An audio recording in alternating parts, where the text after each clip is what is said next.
आज यहाँ पर हम कुछ नया शुरू करने वाले हैं। अभी तक आपने जितने भी पॉडकास्ट देखे होंगे ऑनलाइन, वहाँ पर जो मार्केट प्लेसेस हैं या फिर जो भी स्टार्टअप्स हैं, उसकी एक पॉजिटिव साइड के बारे में तो बात करी जाती है, लेकिन उसकी जो नेगेटिव साइड है, यानी कि जो अंदर की जो ऐसी कहानी है जिसके बारे में कोई बात नहीं करता, आज हम उसके बारे में बात करने वाले हैं। हमारे साथ में लोग बैठे हैं जिनको डिजिटल मार्केटिंग का एक्सपीरियंस है, या तो उन्होंने डिजिटल मार्केटिंग फील्ड में जॉब करी है कहीं ना कहीं, या कर रहे हैं, या अपना कुछ ना कुछ किया है, यानी अपना कोई ब्रांड बनाने की कोशिश करी है किसी न किसी मार्केट प्लेस में, या इंडिपेंडेंटली अपनी कोई वेबसाइट लॉन्च करी है। अब वो बताएंगे कि अंदर एक्चुअल में होता क्या है, उसको हम डिस्कस करने वाले हैं। तो आप लोग देख करके हो सकता है आपको कुछ सीखने को मिले, ऐसा जो और कहीं पर भी नहीं है, किसी भी यूट्यूब चैनल पे या किसी भी प्लेटफॉर्म पे। Let's keep it this way कि एक है जो परसेप्शन है, ऑनलाइन मार्केट प्लेसेस पे चले जाओ, उसके बाद में इतने का प्रोडक्ट खरीदो, इतने का बेचो, उसके बाद में बहुत पैसा आएगा, यानी लाखों रुपए आप कमा सकते हो। और बहुत लोग तो ये सिखा भी रहे हैं कि ऐसा कैसे करते हैं। आई एम नॉट श्योर उन्होंने खुद ने ये किया है नहीं किया है, पर बहुत लोग ऐसा सिखा रहे हैं। बट आप में से बहुत सारे लोग हैं जिन्होंने ये ऑलरेडी किया हुआ है, इसी तरह से हमने शॉर्टलिस्ट करके आप लोगों को यहाँ पे बुलाया है। तो आप में से कोई है जो बताना चाहेगा कि एक्चुअल में जो सेल जनरेट होती है किसी पर्टिकुलर प्रोडक्ट की या किसी पर्टिकुलर प्रोडक्ट कैटेगरी की, मान लो एक्स अमाउंट की, मान लो 5 लाख रुपए की, तो क्या वो एक्चुअल में कमाता है इंसान या फिर गंवाता है?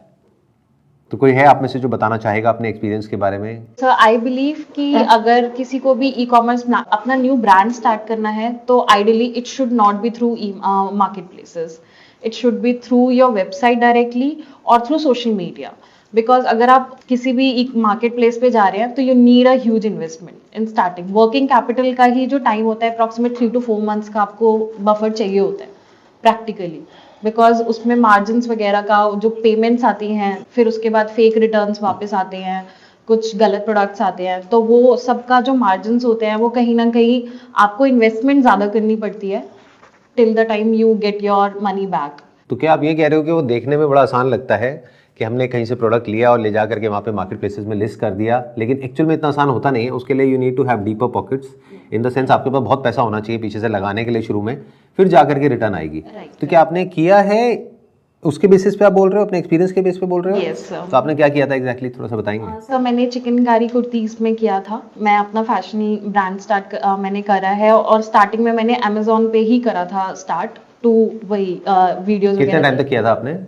अप्रॉक्सीमेट बीच में 3-4 months किया था, फिर ब्रेक किया था, फिर दोबारा से स्टार्ट किया था and finally I have stopped it now.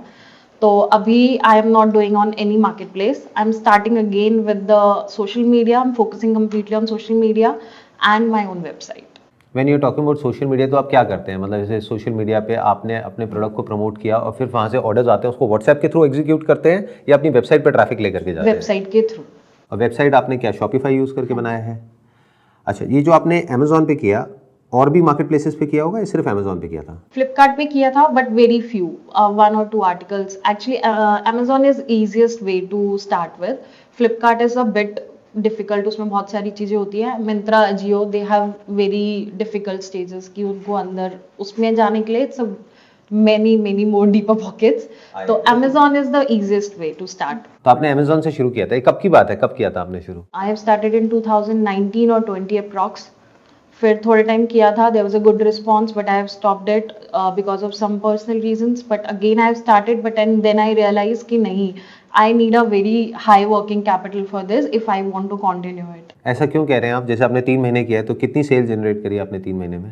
Sir आने के लिए देखिए, order I'll update the inventory in the evening, I'll get the orders tomorrow.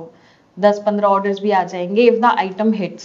But वो 10-15 ऑर्डर आज आप डिस्पैच कर रहे हैं, और if I am into the fashion thing, you need sizes, you need colors, everything you need. अब वो आप 200 वेरिएशन एक ही प्रोडक्ट की अप्रॉक्सीमेट डाल रहे हैं, फिर उसके बाद उसमें से 13-15 ऑर्डर्स आ रहे हैं एक दिन में, वो डिलीवर होंगे 5 days बाद, और फिर उसके बाद उसकी पेमेंट आएगी उस डिलीवर होने के 10 days बाद। फिर उसमें से कुछ होंगे जो रिटर्न भी आ जाएंगे, रिटर्न में से कुछ ऐसे होंगे जो गलत रिटर्न आएंगे, then we have to do a SPF claims और वो सारा लॉन्ग प्रोसीजर। सो आपका पेमेंट फिर उसके बाद Amazon will hold some amount, reserve रखते हैं वो कि हम आपका 100% पेमेंट आपको नहीं ट्रांसफर करेंगे। तो आपने किया क्यों? उसके पीछे क्या रीज़न था? मतलब क्या आपने कहीं किसी की कोई वीडियो देखी या किसी से सुना, उस वजह से किया, या किस वजह से? Why did you got into it? सब बिजनेस स्टार्ट करना था तो easiest way to start the business ठीक है, सेल्स आने शुरू हो जाएंगी, तब सोशल मीडिया का इतना ज़्यादा वो इंटरेस्ट नहीं था कि भाई ठीक है, because I started working part time job के साथ साथ। तो उस टाइम पे फिर ये था कि चलो अमेजोन को साथ साथ कर लेते हैं, तो वो एक सेल्स जनरेट करता रहेगा साथ साथ। तो ऑन एन एवरेज आपकी महीने की कितनी सेल हो रही थी वहाँ से?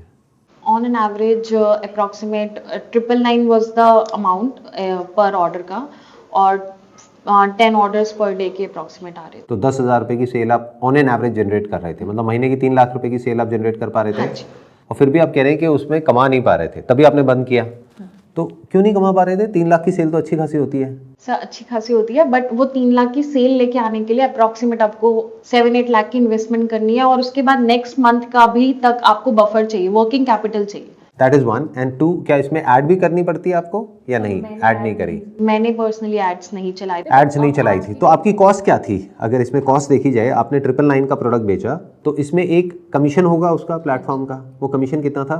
Approximate 18% was the one type of commission, फिर उसके ऊपर एक और भी था, I don't remember actually, it's being 2-3 years, तो 2 इयर्स बैक, तो एक और रिकरिंग अमाउंट भी था, फिर उसके ऊपर plus logistic which is 40 to 70 rupees depending on the location. After 999 सारी डिडक्शन के बाद 250-300 rupees was the final amount, 200 rupees I guess वो आपको बचता था एक ऑर्डर पे। और अगर दिन के 10 ऑर्डर आए तो 2,000 रुपये बच गया आपको एक दिन का, महीने का 60,000 रुपये बच गया। तो फिर बंद क्यों किया?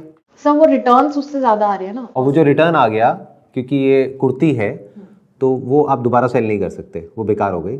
नहीं, we can sell, but sometime वो प्रोडक्ट जो है वो खराब आ गया और वो गलत आ गया उस सब चीज़ों में, बिकॉज डिलीवरी बॉयज वगैरह जो है they don't care it, and sometime in मतलब people also use it and then ship it back, तो वो यूज्ड होकर के वो पता चल रहा है कि वो यूज्ड है, then we can not sell it back. तो इस बिजनेस में ओवरऑल आपने जब कैलकुलेट किया तो क्या आपको प्रॉफिट हुआ एंड में जाकर के, लॉस हुआ या ब्रेक इवन था, क्या था? क्योंकि आई थिंक इन्वेंट्री बहुत बच गई होगी आपकी 4 महीने बाद। फिर उन कुर्तियों को क्या किया? सब वो फिर अपनी वेबसाइट पे सेल करा, एग्जीबिशंस के थ्रू सेल ऑफ किया।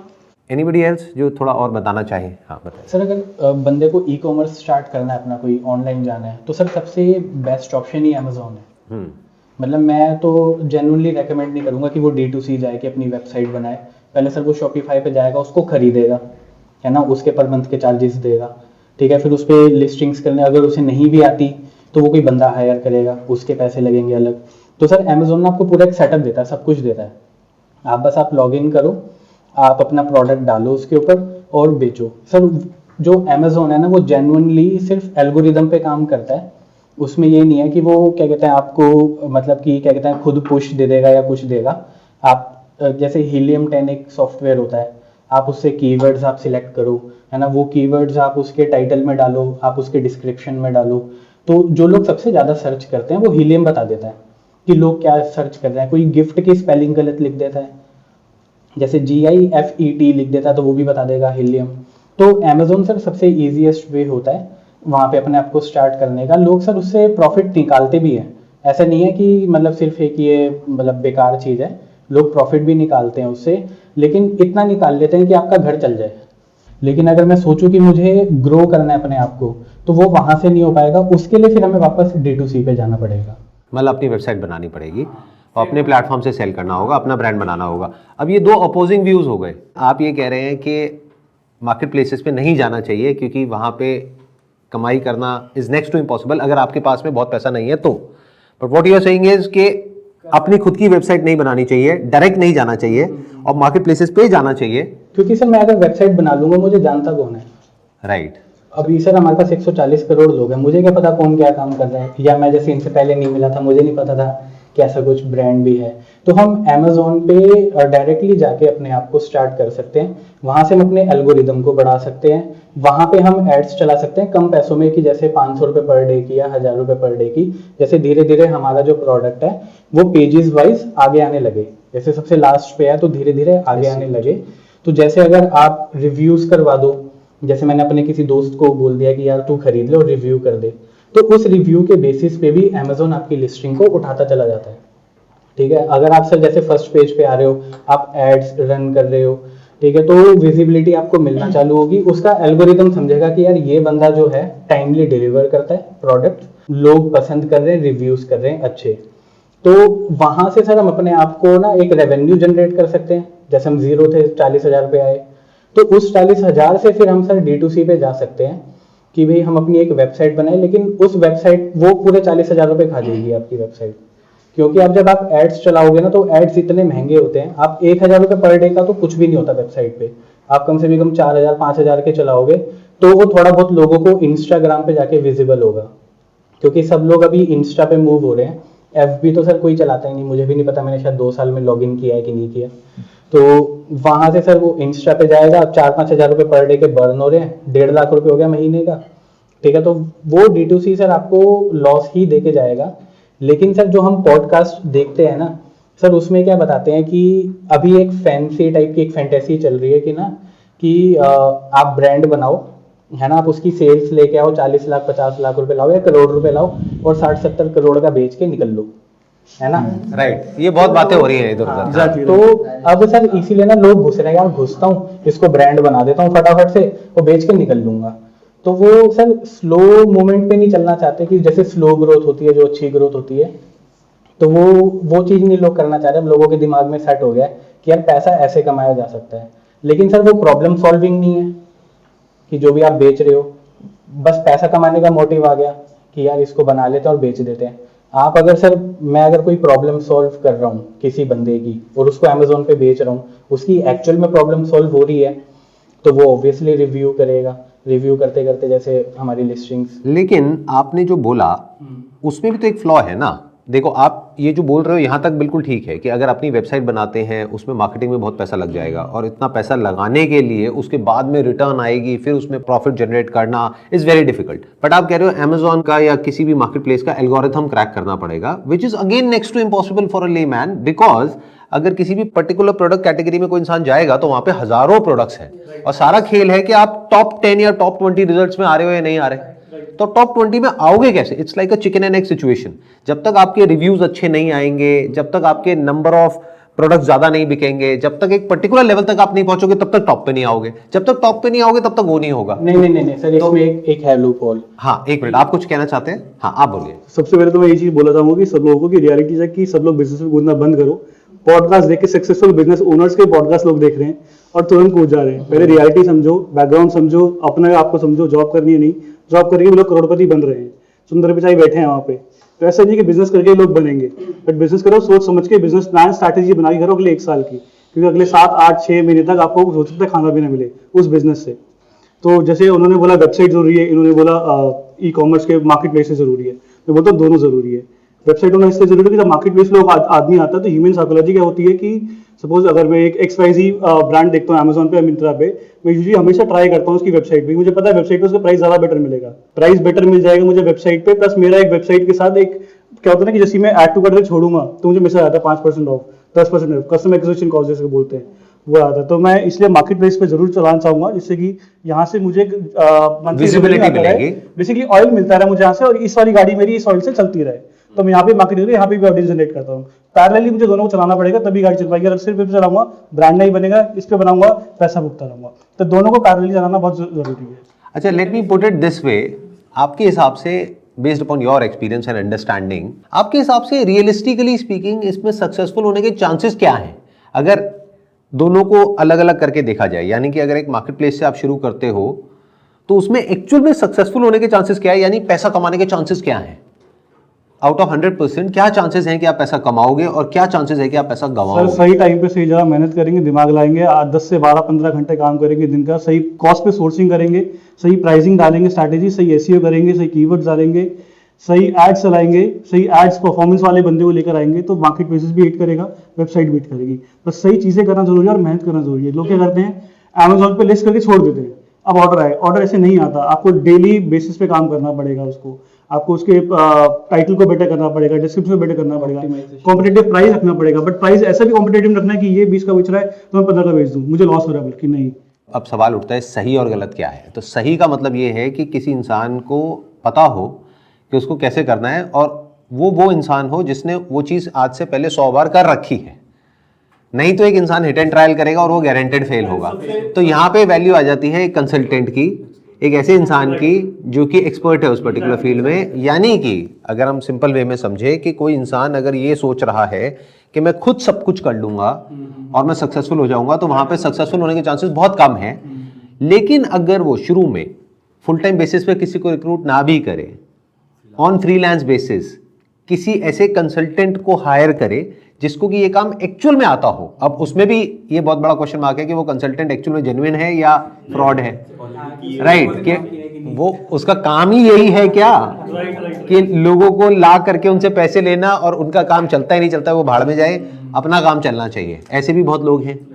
बट कुछ लोग हैं जिनको जेन्युइनली ये काम आता है, तो मे बी उनसे पहले करवा के देखना होगा, या पहले 4-5 अलग अलग लोगों से करवा के देखना होगा, फिर देखना होगा उनमें से 5 में से एक्चुअल में जो बोल रहा है कौन कर पा रहा है। सर इसी में 50,000 लग जाएगा, इसी में 50,000 रुपए लग जाएगा। तो अब रियलिस्टिकली स्पीकिंग, अगर ऐसा कोई कुछ भी करने के बारे में सोच रहा है तो उसकी जेब में कम से कम भी नहीं तो 5-10 लाख रुपए तो होना ही चाहिए। सर 6 महीने का बैकअप होना चाहिए। जैसे हमारे बड़े बूढ़े कहते थे ना, कोई भी काम शुरू करो तो 6-8 महीने का बैकअप लेके चलो। राइट, हाँ आप बताइए। सर मेरा ये कहना है, हम इतनी मेहनत मार्केट प्लेस पे करेंगे सपोज, इससे अच्छा हम अपनी वेबसाइट पे निकल ले, उसमें फ्यूचर है हमारे बिजनेस का। Amazon में क्या, अगर सपोज आपने 3 ऑर्डर नहीं पैक करके भेजे, आपकी पॉलिसी वायलेशन हो जाएगी और आपको कुछ नहीं पता आपका अकाउंट कब सस्पेंड हो जाए, आपकी सारी मेहनत बेकार। अगर आप अपनी वेबसाइट के थ्रू बेच रहे हो, सपोज किसी रीजन से, इमरजेंसी से कुछ हो गया, आपने नहीं भेजा, एटलीस्ट आपका बिजनेस तो बंद नहीं होगा, वेबसाइट तो बंद नहीं होगी। सर अमेजोन नंबर 1 इसीलिए ही है कि वो अपने कस्टमर को प्रायोरिटी देता है। कई बार और भी पॉलिसी होती है, कुछ कीवर्ड्स हमने गलत डाल दिया या कुछ भी इमेज अगर आपने प्रॉपर नहीं डाली, वो वायलेशन में आ जाती है और अकाउंट सस्पेंड हो जाता है। मेरा हुआ है। क्यों हुआ था आपका अकाउंट सस्पेंड? यही ऑर्डर की वजह से कुछ गलत चले गए थे। कई बार क्या होता है, 10 ऑर्डर होते हैं, 10 अलग अलग कैटेगरी है। अब वो भी इंसान है जो पैक कर रहा है, इन केस उससे 1-2 गलती हो गई, इस वाले को ये प्रोडक्ट चला गया, इसको ये चला गया, कस्टमर ने डाल दी मेल कंप्लेंट। अब क्या होता है, Amazon में ये है, वो कस्टमर को प्रायोरिटी देता है, उसको हमसे मतलब नहीं है, क्योंकि उसके पास लाखों सेलर है, वो सीधा आपका अकाउंट बंद कर देगा तब तक जब तक कि वो इश्यू रिजॉल्व नहीं हो जाता। सर Amazon में कैसे होता है, Amazon में भी परसेंटेज दे रखा है कि इतने परसेंट से ऊपर रहना चाहिए आपका अकाउंट। अगर आप कोई पॉलिसी वायलेशन कर रहे हो, अगर आपने गलत ऑर्डर्स भेजे, अगर आपने लेट डिस्पैच किए, तो सबके परसेंटेज बना रखे 10% से नीचे रहना चाहिए। तो ऐसे नहीं कि 2 ऑर्डर गलत भेजते ही मेरा अकाउंट बैन हो जाएगा। मैंने कम से कम 50 ऑर्डर भेजे होंगे तब बैन हुआ होगा। Make sense. हाँ, मतलब ये गलती अगर बार बार हो रही है तब वो एक्शन लेंगे, अदरवाइज नहीं लेंगे। एग्जैक्टली, मैंने 4 दिन ऑर्डर डिले कर दिए, 50-50 ऑर्डर आए थे, तो ऑब्वियसली Amazon करेगा ना, अपना ब्रांडिंग क्यों खराब करेगा वो। बट सर अगर मैं अपनी एक वेबसाइट बनवाऊं, यहाँ पे मेरा 50,000 का ई-कॉमर्स पे रिस्क है, मैंने लोगों को दिया अलग अलग कंपनी में, इससे अच्छा मैं 50,000 में 10 कीवर्ड पे SEO करवाऊं 6 मंथ तक, तो एटलीस्ट 2 कीवर्ड पे तो मेरी रैंकिंग आई। अगर एक आप अपनी वेबसाइट बनाते हैं वर्सेस अगर आप एक मार्केट प्लेस पे जाते हैं, दोनों के अपने प्लस माइनस हैं, वो हमको अच्छे से समझना पड़ेगा। पहले तो अपनी वेबसाइट बनाने में सबसे बड़ा जो माइनस पॉइंट है वो ये है कि ट्रस्ट नहीं है कस्टमर का। आज अगर हमें भी बोला जाए कि कोई पर्टिकुलर वेबसाइट आ गई, लाखों करोड़ों वेबसाइट्स हैं, पहले तो हम ट्रस्ट कैसे करें उस पर कि वो जेन्युइन है या नहीं है। पता लगा हमने पेमेंट कर दिया, ऑर्डर आएगा भी या नहीं आएगा, और ऑर्डर आ गया उसके बाद में रिटर्न होगा भी या नहीं होगा, वो प्रोडक्ट वैसा है भी जैसा दिख रहा है या नहीं है। तो बहुत सारे इफ्स एंड बट्स हैं, और प्लस इनकन्वीनियंस है। एक जगह पे मार्केट प्लेस पे ऑलरेडी हमारे कार्ड डिटेल्स, हमारी सारी डिटेल्स स्टोर्ड हैं। अब एक नई वेबसाइट पे जा करके सारी डिटेल्स भरना, वापस से कार्ड डिटेल डालना और फिर वो ऑर्डर प्लेस करना, तो वो अपने आप में बहुत टीडियस प्रोसेस है। हैविंग सेड दैट, ये भी बात सही है कि जो मार्केट प्लेसेस हैं, अगर आप उस पर पूरी तरह से डिपेंड हो जाते हो, तो अब मार्केट प्लेसेस की जो पॉलिसीज हैं उसके ऊपर आप डिपेंड हो। जब उनका मन करेगा वो उसमें चेंजेस कर सकते हैं। It is all subject to change. आज मान लेते हैं आपकी जो प्रोडक्ट कैटेगरी है उसमें वो 10% चार्ज कर रहे हैं पिछले 3 साल से। अब एकदम से ओवरनाइट आप देखते हो एक नई पॉलिसी आ गई आपकी पर्टिकुलर कैटेगरी के लिए, जहां पे वो 10% से बढ़ करके 20% हो गया। अब क्या करोगे? आपको तो पूरा बिजनेस मॉडल ही हिल गया ना। यही सेम मेरे साथ ये मेरा ऐसा हुआ डेली था? का 1 लाख की सेल थी Amazon पे, मेरा बिजनेस 0 हो गया था। क्या वजह? पॉलिसी आपके क्या प्रोडक्ट था? आयुर्वेदा में जो मेंस का प्रोडक्ट होता है, अच्छा, उसमें कोई एक कीवर्ड की वजह से पॉलिसी आ गई, मेरा सारा धंधा 0। जो कितने टाइम से चल रहा था? 3 साल से। फिर उसके बाद आपने क्या किया? अपनी वेबसाइट बना करके सेल वो करने तो की मेरा कोशिश करी? साइड बाय साइड चल ही रहा था, तो SEO एंड ऑल सारा। बट लेकिन उसमें मैं मेरे वेबसाइट के थ्रू जो ऑर्डर आते थे वो 80% डिलीवर्ड होते थे, Amazon से जो आते थे वो 30% डिलीवर्ड होते थे। What do you mean by that? मेरी वेबसाइट से 80% डिलीवर्ड रेशो था, 100 में से, मतलब 20% रिटर्न आते थे। Are you talking about return? और Amazon पे उल्टा होता था। आप कह रहे हो 70% रिटर्न आता था? हाँ, Amazon पे 70% तो बहुत ज्यादा है, इतना तो मैंने कभी होता सुना था नहीं। सर, आज से मतलब 6-7 साल पहले। अच्छा, उस टाइम की बात में भी हो सकता है हो, बट आज इतना नहीं है return. I think 15-20%, 30% maximum. 20-25%। That's what I am saying. हाँ, ठीक है। एनीबडी एल्स जो अपने कोई व्यूज शेयर करना चाहे, जिसने अभी तक नहीं करे हैं अपने व्यूज शेयर? हाँ, आप बताइए। सर मेरा पॉइंट ऑफ व्यू ये है कि जहां मर्जी चले जाओ, मार्केट प्लेस या वेबसाइट, एल्गोरिदम से नहीं बचा जा सकता। क्योंकि अमेजोन मार्केट प्लेस जाओगे तो उधर अलग एल्गोरिदम है मार्केट प्लेस का, वेबसाइट पे आओगे तो एसईओ करोगे उस पे गूगल का एल्गोरिदम है, एड्स चलाओगे तो उसमें मेटा एड अकाउंट का एल्गोरिदम है, गूगल एड्स पे जाओगे तो उसका अपना एल्गोरिदम है। तो एल्गोरिदम से तो बचा ही नहीं जा सकता। But on website you have more तो एल्गोरिदम में तो फंसना पड़ेगा। तो कीवर्ड्स इट डिपेंड्स कि आप क्या सेल कर रहे हो। अगर आपका, मेरा जो पॉइंट ऑफ व्यू है वो ये है कि अगर आपका वैल्यू फॉर मनी प्रोडक्ट है, ठीक है, तो आप मार्केट प्लेस से स्टार्ट कर सकते हो। क्योंकि 90% of the customer in my view on Amazon Flipkart is price conscious, उधर प्राइसिंग से गेम चलता है, राइट। ठीक है। बट अगर आपका ब्रांड है, आपको अपना प्रोडक्ट प्रीमियम पे सेल करना है, तो आप social media ads, Google ads से जा सकते हो। क्योंकि मैंने बहुत सारे ब्रांड स्केल करे हैं जो प्रीमियम पे सेल करते हैं, क्योंकि हमें भी पता होता है ये प्रोडक्ट कितने का है, एज अ कस्टमर हमें पता होता है कि इस पे कितना मार्जिन होगा, ये प्रोडक्ट कितने का होगा। बट वो प्रोडक्ट सेल होते हैं क्यों? क्योंकि कंटेंट की वजह से, ब्रांड की कम्युनिकेशन की वजह से और लुक एंड फील की वजह से वेबसाइट की। तो ये सारी रीजन की वजह से, तो वही है fake it till you make it. जो भी न्यू ब्रांड्स लॉन्च हो रहे हैं वो अपने आप को शो ऐसा कर रहे हैं, जो भी प्रीमियम पे सेल कर रहे हैं वो शो ऐसा कर रहे हैं जैसे वो बहुत टाइम से है राइट। मार्केट में, बट वो लॉन्च अभी हुए हैं 2-3 महीने पहले। तो उन्होंने अपना कंटेंट इस तरीके से बना दिया है। आई थिंक अगर आपको डीटीसी जाना है तो आपको कंटेंट में सुपर होना पड़ेगा, कंटेंट ऐसा बनाना है जो कस्टमर को चाहिए। अब इसमें भी लेयर्स हैं, डिपेंड्स कि आप क्या सेल कर रहे हो, ठीक है। अगर आप कुछ प्रीमियम सेल कर रहे हो तो आपको प्रीमियमनेस दिखानी पड़ेगी, आपको कस्टमर को समझना पड़ेगा कि उसको क्या कंटेंट समझ आ रहा है, और उसको समझने के लिए बेस्ट टूल है एड्स लाइब्रेरी। उसमें जाओ, उसमें समझो कि दूसरे ब्रांड्स क्या चला रहे हैं, कौन सी एड्स चल रही हैं, और भी बहुत सारे टूल्स हैं जिससे आपको पता चल सकता है कि कौन सी एड परफॉर्म कर रही है। तो डीटीसी जाने का बेस्ट वे है कंटेंट। और एल्गोरिदम में जो हम बातें कर रहे हैं वो एल्गोरिदम तो हर जगह आएगा। Very good point. मतलब what you are saying is कि हम चाहे ये करें चाहे वो करें, दोनों जगह एल्गोरिथम को तो हमको क्रैक करना ही पड़ेगा। Algorithm which is nothing but a kind of a formula that works, and that formula could be different for different product categories. कोई रूल बुक नहीं है कि इसको आप फॉलो करोगे तो वो हो जाएगा। वो आपको पहले समझना पड़ेगा वो प्रोडक्ट कैटेगरी क्या है, कॉम्पिटिटर क्या कर रहे हैं, उसमें कहाँ पे गैप्स है, उसको समझ करके फिर उसको क्रैक करना पड़ेगा। टाइम टू टाइम चेंज भी होती और वो टाइम टू टाइम चेंज होता रहता है, तो अपने आप को अपडेट करना पड़ेगा, उसको वो करना पड़ेगा। बट अब यहाँ पे मजेदार बात क्या है जो इन्होंने बोला कि आपका जो प्रोडक्ट है वो वैल्यू फॉर मनी है, यानी कि मार्केट में जितने का मिल रहा है ऑफलाइन या और वेबसाइट्स पे उससे बहुत सस्ता है, तब तो market places is a good option. या फिर आपका ऑलरेडी कोई बहुत बड़ा ब्रांड है तो market place is again a good option, because market place is nothing but a shopping mall, online shopping mall, जहां पे आपकी एक दुकान खुल रही है। तो या तो आप उस दुकान में बहुत सस्ता बेच रहे हो, एक बाजार है एक तरीके से, उस बाजार में या तो आप कोई बहुत सस्ता माल बेच रहे हो औरों से, या फिर उस बाजार में जब लोग आए हैं तो कोई जाना माना नाम है उसको बेच रहे हो। बट अगर आप ये सोच रहे हो उस बाजार में जा करके मैं ब्रांड बन जाऊंगा, तो उसमें बहुत बड़ा क्वेश्चन मार्क है। क्योंकि मैं बहुत टाइम से इन मार्केट प्लेसेस को ट्रैक कर रहा हूं, आई एम नॉट श्योर कि ऐसे कितने ब्रांड्स हैं, होंगे एक्सेप्शंस होंगे, बट ऐसे कितने ब्रांड्स हैं जो कि मार्केट प्लेसेस से निकल करके बने हों। यहां तक ठीक है, हम सब एक ही साथ में चल रहे हैं, है ना? सर ओन वेबसाइट से हमारे पास ज्यादा कंट्रोल होता है, बिकॉज सर अगर हम Amazon पे हम सेल करते हैं तो उस पर ओनली एल्गोरिदम वर्क करता है। इफ अगर हम अपनी वेबसाइट से बेच रहे हैं तो हम उस पर ऐड लगा के उसको पुश कर सकते हैं। आपने कहा कि हमारी अगर अपनी वेबसाइट है तो हम ऐड लगा करके उसको पुश कर सकते हैं। That ad could be Google ads, that ad could be meta ads, that ad could be remarketing ads, all kinds of ads. उसके थ्रू हम अपनी जो वेबसाइट है उसको प्रमोट कर सकते हैं। लेकिन ये जो मार्केट प्लेसेस है, यहाँ पे हमारा एक स्टोर है और कुछ प्रोडक्ट्स हैं जो स्टोर में ज्यादा सक्सेसफुल है, उन प्रोडक्ट्स की भी तो हम ऐड चला सकते हैं ना उन मार्केट प्लेसेस में। ये भी तो ऑप्शन है हमारे पास में। नहीं सर, बिकॉज क्योंकि सर उसमें यूनिट इकोनॉमिक्स आपकी मैच नहीं कर पाएगी, बिकॉज उसमें आपको कमीशन भी देना है प्लस एड्स का भी देना है। तो आपकी यूनिट इकोनॉमिक्स बिल्कुल मैच नहीं करेगी।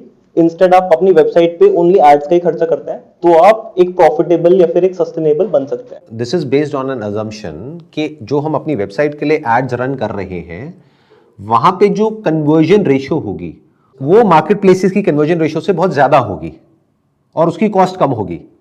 You are talking on the basis of that. Let me explain कि अगर Amazon पे मैं एड्स रन कर रहा हूं मान लो 100 रुपए की और मेरी कन्वर्जन हो रही है 500 रुपए की, तो 100 रुपए गया प्लस मान लो 100-200 रुपए कमीशन का गया, 100 रुपए प्रोडक्ट का गया, तभी मैंने एंड में काट पीट के 200 रुपए बचा लिया। बट अगर मैं अपनी वेबसाइट के लिए एड रन कर रहा हूं तो what you are saying is कि 50 रुपए की ऐड करनी पड़ेगी और 500 रुपए की कन्वर्जन होगी। व्हाट इफ कि अगर अपनी वेबसाइट के लिए जो मैं ऐड रन कर रहा हूं वहां पे 200 रुपए लग गया और 400 रुपए की कन्वर्जन हुई, तब तो फंस गए ना। एग्जैक्टली। तो cost of customer acquisition cost जो होती है वो Amazon या फ्लिपकार्ट मिंत्रा जैसे मार्केट प्लेस पे कम होती है as compared to our own website. So हम जो अपनी वेबसाइट पे एड्स रन करते हैं तो बेसिक मिनिमम जो cost of customer acquisition cost जो आती है वो अराउंड 200-250 रुपीज आती है मिनिमम। जो नए ब्रांड्स आ रहे हैं उन पे लोगों को ट्रस्ट नहीं है अभी, वो एड्स देख के मैं वेबसाइट खोल के भाग जाता हूँ, मेरा पैसा गया उतने में। और अगर 200-300 रुपए की आपकी कॉस्ट आ रही है और आपका प्रोडक्ट ही 500 रुपए का है तो आप तो मर गए। उतना ही मेरा Amazon पे मेरा वही कॉस्ट 80 रुपीज 90 रुपीज आ रहा है, प्लस मेरा कमीशन आ रहा है। आई थिंक मेरा Amazon पे मोटा अगर मैं देखूं तो 180 रुपीज खर्च हो रहा है, यहाँ मेरा 200-250 रुपए आ रहा है। ऑब्वियसली यहाँ पे ब्रांड बन रहा है, बट ये भी जरूरी है और ये भी जरूरी है। अगेन ये दोनों चीजें पैरेलल करना जरूरी है। मैंने इनके यहाँ से ऑर्डर कर दिया 300 रुपीज का एक प्रोडक्ट, 3 दिन ही डिलीवरी में लगेगी, ये केस रियलिटी में होता है। नेक्स्ट डे मुझे बाई चांस वही सेम प्रोडक्ट 250 का दिख गया, मैंने ऑर्डर कर दिया, अब इनका रिटर्न, आप क्या करोगे? आप किसकी बात कर रहे हो? आप कह रहे हो मार्केट प्लेस के केस में या उसके केस में?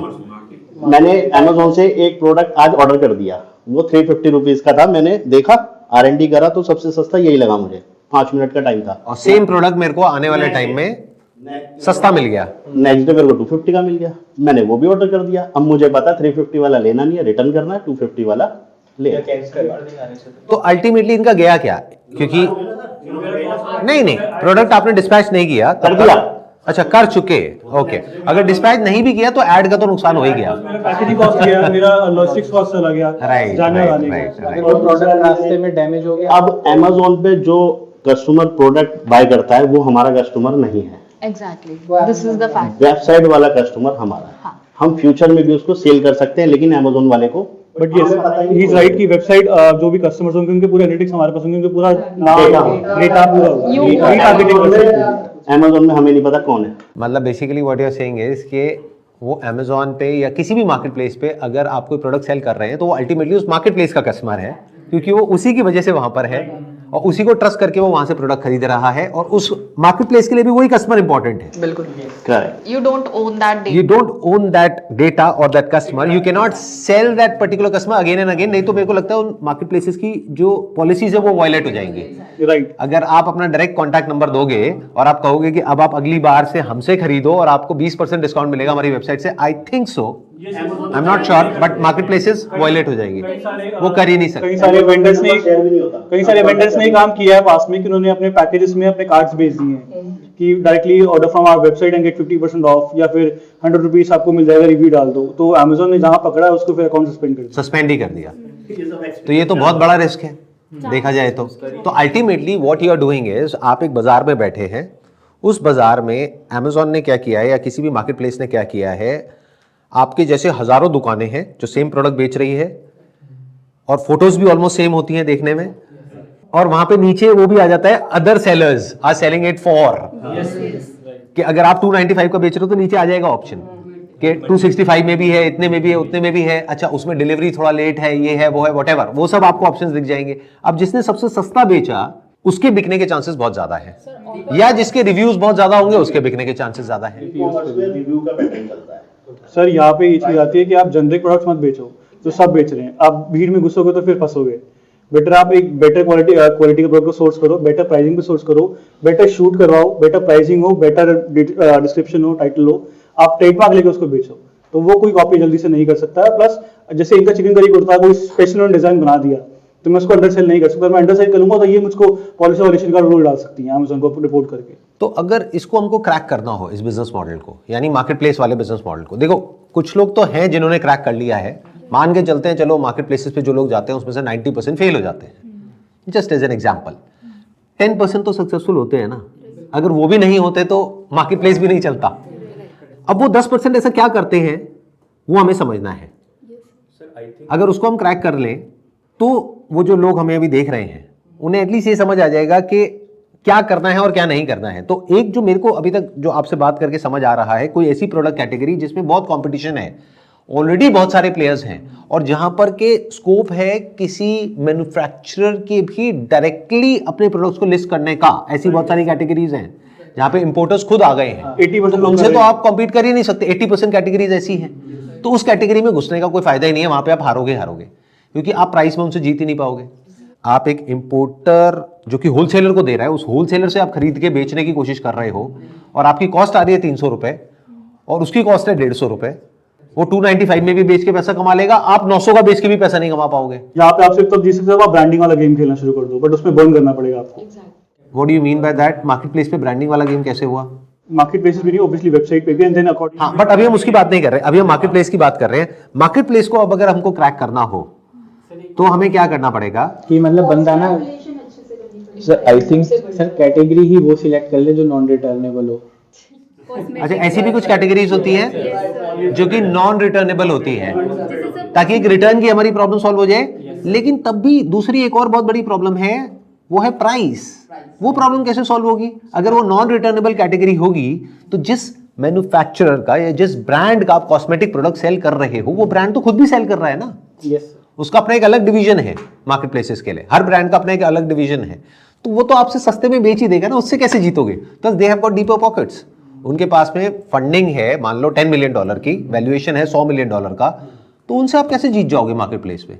तो अब इस मार्केट प्लेस मॉडल को क्रैक कैसे करें? क्योंकि अभी तक जो भी हमने डिस्कशन किया है उसके बेस पे तो सिर्फ फेलियर ही फेलियर नजर आ रहा है। मुझे अभी तक कहीं पर भी कोई ऐसा प्लान नजर नहीं आ रहा है जो कि शॉर्ट काम करे। Do we have a plan? Sir मैं बताता हूँ, मार्केट प्लेस पे क्या है, जो दिखता है वो बिकता है। जो मेरा मैन्युफैक्चरर बेच रहा होगा 250 रुपए की चीज़ और वो मैं ऑब्वियसली 499 का बेच रहा हूँ, तो मेरे को उससे बेटर ब्रांडिंग करनी है अपनी, बेटर लोगो होना चाहिए, बेटर कलर्स होने चाहिए, पैकेजिंग बेटर होनी चाहिए, फोटोज शूट्स अच्छा होना चाहिए। हर एक चीज़ पे मैं बहुत बारीकी से ध्यान दूंगा तो आई थिंक मैं उससे बेटर कर पाऊंगा। प्राइसिंग वाले गेम में अगर हम घुस गए कि ये 250 का तो मैं भी 250 का बेचूंगा, तो मैं नहीं जीत पाऊंगा। प्राइसिंग वाले गेम में कभी घुसना नहीं चाहिए, आप क्वालिटी में घुसो। और obviously pricing is important but quality is very important. यहाँ पे एक गड़बड़ है। आजकल क्या हो गया है, देयर आर पीपल जो अमेजोन के लिए ही शूट करते हैं और कंटेंट क्रिएट करते हैं। राइट, वो फोटो भी शूट करेंगे, वो वीडियो भी बनाएंगे, वो ब्रांडिंग भी करेंगे, सब कुछ करेंगे और इन्हीं से सब करा रहे हैं। एक बड़ा भी करा रहा है, छोटा भी करा रहा है, क्योंकि ये इकोनॉमिकल है। ये क्या करते हैं, एक मॉडल को हायर किया पूरे दिन के लिए और 20 ब्रांड्स के लिए शूट करके सबको दे दिया, तो फोटोज तो सब वहीं से आ रही है।